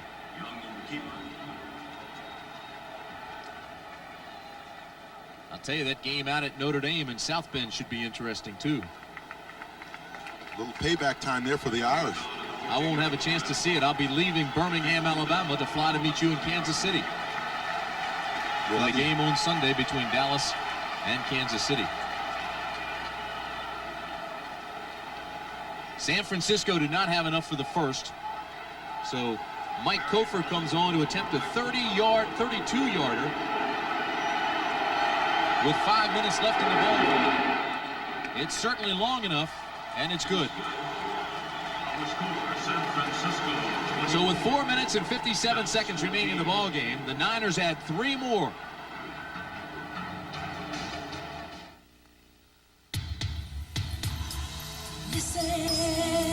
All week long, Mike Ryan is a buttoned-up, by-the-numbers, straight-ahead type of guy. But on the weekend, Mike likes to get into his Quad 4 Chevy Beretta GTZ, find a twisty road, and put it all behind him. Nobody's winning like the heartbeat of America. That's today's Chevrolet. Overcoming obstacles and fighting to the finish are what football and life are all about. That's why reading good books is so important. Books can motivate and inspire. They can help you identify your goal and then show you ways to go about reaching them. The Library of Congress suggests 2 books, which, by the way, have been important to me. Travels with Charlie by John Steinbeck and Run to Daylight by Vince Lombardi. Take it from me, John Madden. It will be worth your while to read more about it. The official CBS Laugh-O-Meter proves that Monday Night Comedy's going off the scale. Make it easy, sweetheart. That's the kind of guy. It's a non-stop laugh-a-thon Monday night, all night. Maddie, good. Gauge the laughs with Murphy Brown, followed by the famous Teddy Z, Designing Women, and New Height. I think it's pretty funny. It's wonderful. Get ready for comedy you can measure. We all can just go ahead and laugh. Monday on CBS. Tim Brant along with Dan Jiggetts at Texas Stadium. Dan, you mentioned a few minutes ago the 13-point turnaround because of the mistakes and the big plays, the mistakes by Dallas, the big plays by San Francisco, and they now trail, Dallas does, by 10. What do they have to do to get back into it? Well, I think that the one thing they have to do is go back to what really got him in the ball game in the first place. That is Steve Young throwing short to his receivers, running the pick routes, and then getting out of bounds to save as much of the clock as they possibly can. They give themselves an opportunity if they have to come back to get that second touchdown. It's going to take some big plays now. We may even see a couple of unusual wrinkles coming out of the Cowboys. This is taken by Thornton Chandler. The up back to the 25-yard line. Let's take you back to New York now. Brent Musburger. Brent?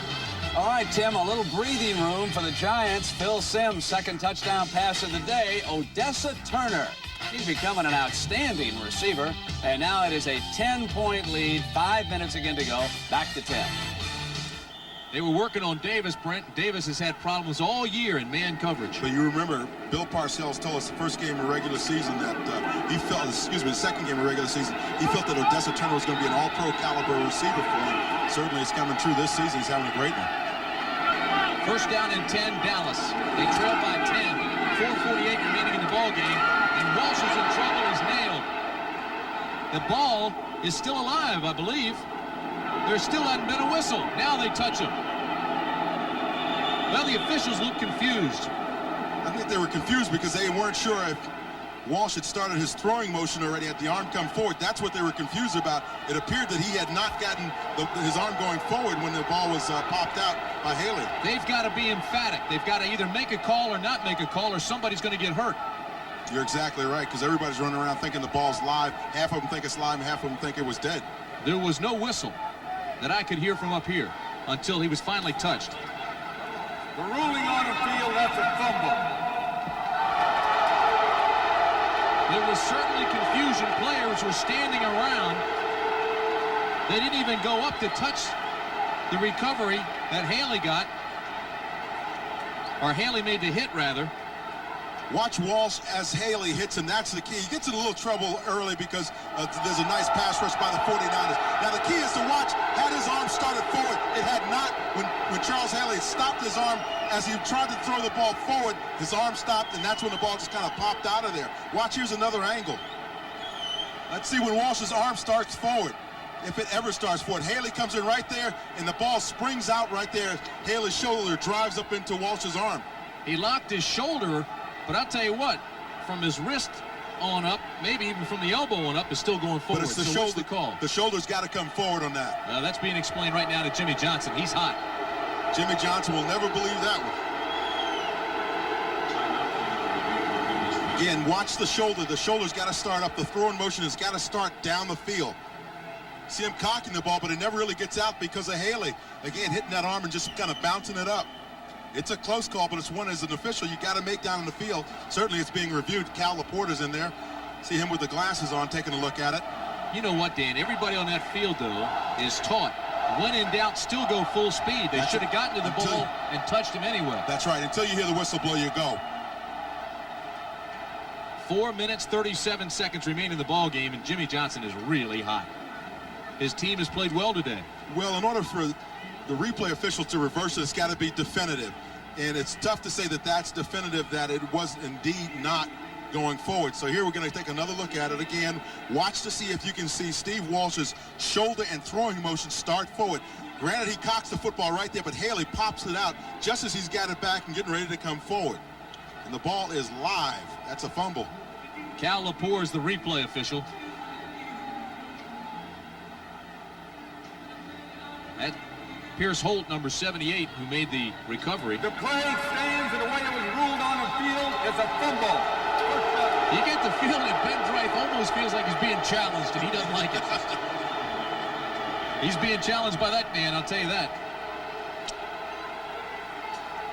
San Francisco still owns the fourth quarter this year. It's been their most prolific quarter, 10 points to nothing against Dallas here today. This is Rathwood. Shannon gets there, along with Hendricks. Hendricks made the cut, Shannon made the cleanup. Been an awful lot of pressure on Walsh all afternoon, right from the get-go. He has been doing some running in and around the pocket, trying to avoid the rush, and then also trying to complete a few downfield. And you see the pressures there, the sacks, the hurries, batted balls, and interceptions, only one. And that's really the only thing that really turned the game around when you think of Homo intercepting Walsh, and then the 49ers really going ahead with that touchdown. And if you're just joining us, it was a touchdown after the interception, and there was also a blocked field goal, which was returned by Jackson for a touchdown. This is Roger Craig. As a first down, Horton trips him up. 3:45 remaining in the ball game. It's 24-14 San Francisco. Scoreless first quarter, 7-7 at half. Back and forth in the third period. And it's 10-0 here in the fourth. 24-14. Roger Craig starting to pick it up. 62 yards now and 17 carries. You see now he's running out in space, though. His linemen are blocking out front for him. That time Barton had a nice block, and McIntyre getting around that corner. Of course, you got to figure the young Cowboys maybe get a little tired and disappointed. Well, the situation has changed, too. They trail, and they're looking at different priorities now. They spread things out. They have to stop the ball, get it back. Ball's loose. And San Francisco gets it back. Big Bubba Paris got after it. George Seifert doesn't look happy, does he? No, he doesn't, because I think he still wanted his team to play a little bit more effectively in the second half, but understanding the fact that the most important thing is to win the football game. Steve Young appears that he just didn't get that snap out. It was flicked out just as he was pulling his hands away. Appeared that he may have pulled out of there just a second too early on Jesse Sapolo. It'll be second down and call it 12.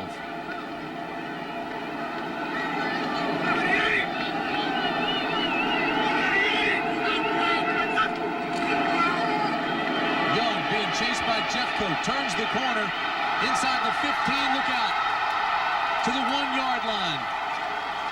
Steve Young, a gain of 22. Got a nice block that time from Tom Rathman. As we mentioned before, though, Tim, the thing with Steve Young is the fact that when he gets to those corners, he can really cause some problems for the defense. This is what he does this time. He rolls out to his left. See him faking there now, just getting out to that corner. Jeffcoat is chasing him along with Eugene Lockhart, but nobody can really catch him. There you see that block by Rathman that just springs Steve Young downfield. Time's running out.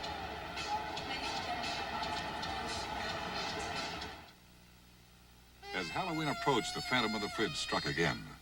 My secretary, Susie, was waiting. Waiting. The Phantom stole the beer. Coors Light? Not now, thanks. I'm driving. Any clues? Aisle 4. A high-heeled shoe, a black cape, the Phantom? That's her! Enter the Coors Light $100,000 Phantom of the Fridge sweepstakes. Look for clues at this Halloween display and get your Coors Light before the Phantom does. There's a motor oil that talks about quality. Always has, always will. Well, Valvoline makes the highest quality motor oil recommended by any automobile manufacturer. Oh yeah, unlike the competition, Valvoline now has a $2 check that works just like cash when you buy 6 quarts or more of Valvoline or get an oil change using Valvoline. Look for your Valvoline check in magazines or your mailbox. People who know, use Valvoline. Which compact passenger van helps you stop best on the slippery curves you drive on? Chevy Astro or Ford Aerostar? Chevy's standard 4-wheel anti-lock brakes help you make controlled stops. Ford doesn't offer 4-wheel anti-lock brakes. And look what can happen if the front wheels skid during braking. So stop and think. Chevy Astro gives you the technology of 4-wheel anti-lock brakes. Nobody's winning like the heartbeat of America. Today's truck is Chevrolet. You want to know how come Steve Young was in trouble on the play? Watch here. Guy McIntyre is supposed to block down on Jim Jeffcoat. Now, Jeffcoat escapes him along with Eugene Lockhart, and they are chasing Steve Young on the play. Now, watch. Both of those guys get through. You see them trailing one another. Steve says, hey, I got to get out of town. Rathman there with a good block down on Tippins, and that just springs Steve Young. Young, 76 yards, 10 carries. He's the leading rusher in the game, averaging almost 8 yards per carry. Craig, touchdown left side, San Francisco. Rathman and McIntyre led the way for Craig.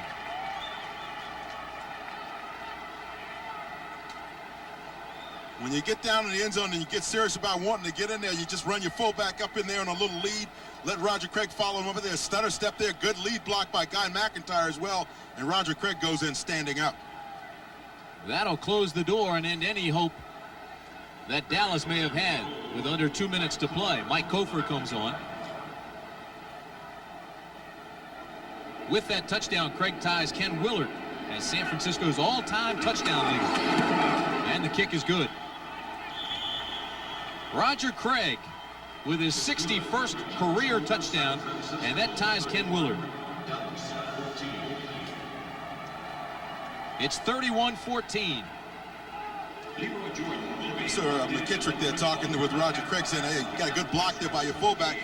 You know, you're going to see Rathman coming here in motion, and you're also going to see McIntyre come out and just pop out and clean up that corner, and that's going to allow Roger Craig to kind of stroll in the end zone. You see Roger's going to be able to take his time here, pick his hole, block right there by McIntyre, excuse me, and you see Roger Craig just kind of strolls on into the end zone. Looks good. Again, he gets style points as well. So the 49ers have done their thing this afternoon. Now they'll turn their attention tonight to see how the other San Francisco team does. Big Daddy and Mike Moore going game 2. That's tonight, World Series. Keep in mind, throughout the regular season, the A's had difficulty against right-handers. I think of Baltimore right away. They swept Oakland in June. Right-handers with different speeds, guys like Schmidt, Jay Tibbs, Batista. Well, you know, the interesting thing, though, for the Cowboys, now you look at the score, Tim, and it is 31-14, but you start thinking about really how the Cowboys played in this ball game. They are really kind of establishing themselves. They're coming a long way, and yet and still the scores in their games are very deceiving because late in the ball games, they'll start getting blown out a little bit. But when you look at the third quarter, and you look at early in the fourth quarter, they're still in the ball game. This is Derek Shepard at the 5. Out to the 24-yard line. Comes out of his shoes there. Tackle was made by Wesley Walsh. Don't forget, coming up immediately after this game, the NFL Today, the post-game show with all the scores and highlights. Brent will update you on everything that's taken place this afternoon, and there have been some interesting matchups. We'll find out how that Washington Giants game turned out and everything else that's taken place around the league. Herschel Walker with a big day today for Minnesota. His first game there, well over 100 yards, career or season high for him. And that's the second week in a row that he's seen Green Bay. Last week he saw him with the Cowboys, and this week he sees him with the Vikings. Why, it has so many yards. He had a good scouting report. First down for Walsh. Complete to Clack at the 33. Tackle made by Keena Turner. One of the things that Steve Walsh does very well, I think, for a young quarterback is a 2-minute drill. Again, it's another growth opportunity for him here in this situation, working against the world champions. That was the 4th catch of the afternoon for Clack. Second down, Walsh throws, incomplete, intended for Clack. Hey, what kind of White House would let an astrologist decide what day the president should have a news conference? The Reagan White House. Nancy Reagan says it's true. 60 Minutes tonight on CBS. Followed by Murder, She Wrote. Then the CBS Sunday movie, The Big Easy, starring Dennis Quaid and Ellen Barkin. That's all tonight here on CBS. Well, The Big Easy is a heck of a movie. It's, of course, about New Orleans, and Dennis Quaid does a great job in it. Just got some more numbers handed to us. Look at this. Herschel Walker, 18 rushes, 148 yards. That's a bunch. They called him Elliott Ness here in Dallas. He thought he was one of the untouchables. Incomplete. And Everson Walls told us that the untouchables indeed left with Elliott Ness. That's right. He originally was telling folks he was one of the untouchables. It was intended for Kelvin Martin. Johnny Jackson was there to break it up. There he is. A lot of pressure on Jerry Jones trying to turn things around. He's very positive in what he believes, and he has his definite ideas how they're going to turn things around. They're doing it through draft picks, including this trade with Herschel. The basis for that were the draft picks involved, not so much the players that came over. I think he's probably took a look at the Rams trade and what they did with Eric Dickerson, and that's the way it makes sense if you're struggling to build yourself up as a club. Walsh, backside pressure from Haley, throws it complete to Darryl Johnston, and he has the Dallas first down. Approaching the 1-minute mark. Good look at Johnston, the rookie out of Syracuse, number 2 pick. Walsh again has problems, ducks back and hits Johnston again to the 47-yard line. Keena Turner taps him down there. If I was Steve Walsh, I'd be working the sideline a little bit more than the middle of the field in this 2-minute drill. Dallas calls the timeout. Keena Turner made the tackle. Nice talk with Keena yesterday. Says he wears a pin around. My name is not Tina. Yeah, said his mom gave him the name after she saw a television show and heard the name Keena and really liked it. Now his brother's name is Michael, so you go figure that one. If you get Keena, you kind of have to be mad at your mom. Dad said he didn't have anything to do with it. He was away in the Army in Italy. San Francisco has outscored Dallas 17-0 here in the final period, after the game was tied at 14-all. Good effort by the Dallas Cowboys. It was mistakes. It's cost them this game here today. Interception, blocked field goal, penalties. Well, the one thing you look for is in the Dallas scenario is you look to try to put a positive spin on what can be a very negative situation. But you look at how they stayed in the game. You're exactly right. They're in it tough to the end of the third quarter. You grow on those opportunities as a young club, and that's what Jimmy Johnson's going to go back and tell his guys on Monday. We came a long way against the world champions. Now let's go into the next logical step. Next week against Kansas City, we line it up, and maybe we're facing a team that's a little bit more the same caliber as we are. Saul Washington has closed the gap on the Giants once again. Second down and 3. Walsh steps up in the pocket and has another interception. Keena Turner Inside the 30. Hurdles a tackler down to the 11. Keena Turner. A 41-yard return for the 10-year veteran out of Purdue. And that's another reason why you want your quarterback to work the sideline, because the ball is going out of bounds if it doesn't go to your receiver. That time Steve tried to work the ball in the middle of the field, or near the middle of the field, near the hash marks, and Keena Turner just stepped up right up in front of it. There you see Keena Turner, number 58, just steps right in front of the receiver and takes off with the football. Nice interception. He there, though, he kind of sat back in his zone and just waited his time and stepped in front of Junior Tadalatasi and made the interception. Tadalatasi never came back for the ball. No, he sure didn't. And the 49ers, I assume, will just melt the clock, because I see Jerry Rice go all the way back to the 26-yard line in case there is a fumble. The coordinating producer of the NFL on CBS is Charles H. Milton III. The producer of today's telecast is Bob Dekas, directed by Mike Arnold, and the executive producer of CBS Sports is Ted Shaker. Our statistician today, a good one, Chuck Gardner, and our spotter, Bill Breslin.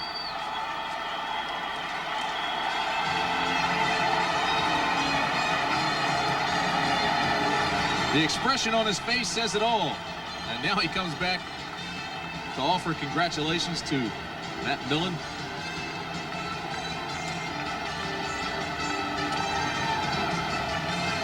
George Seifert, first coach in 21 years to take over a Super Bowl champion.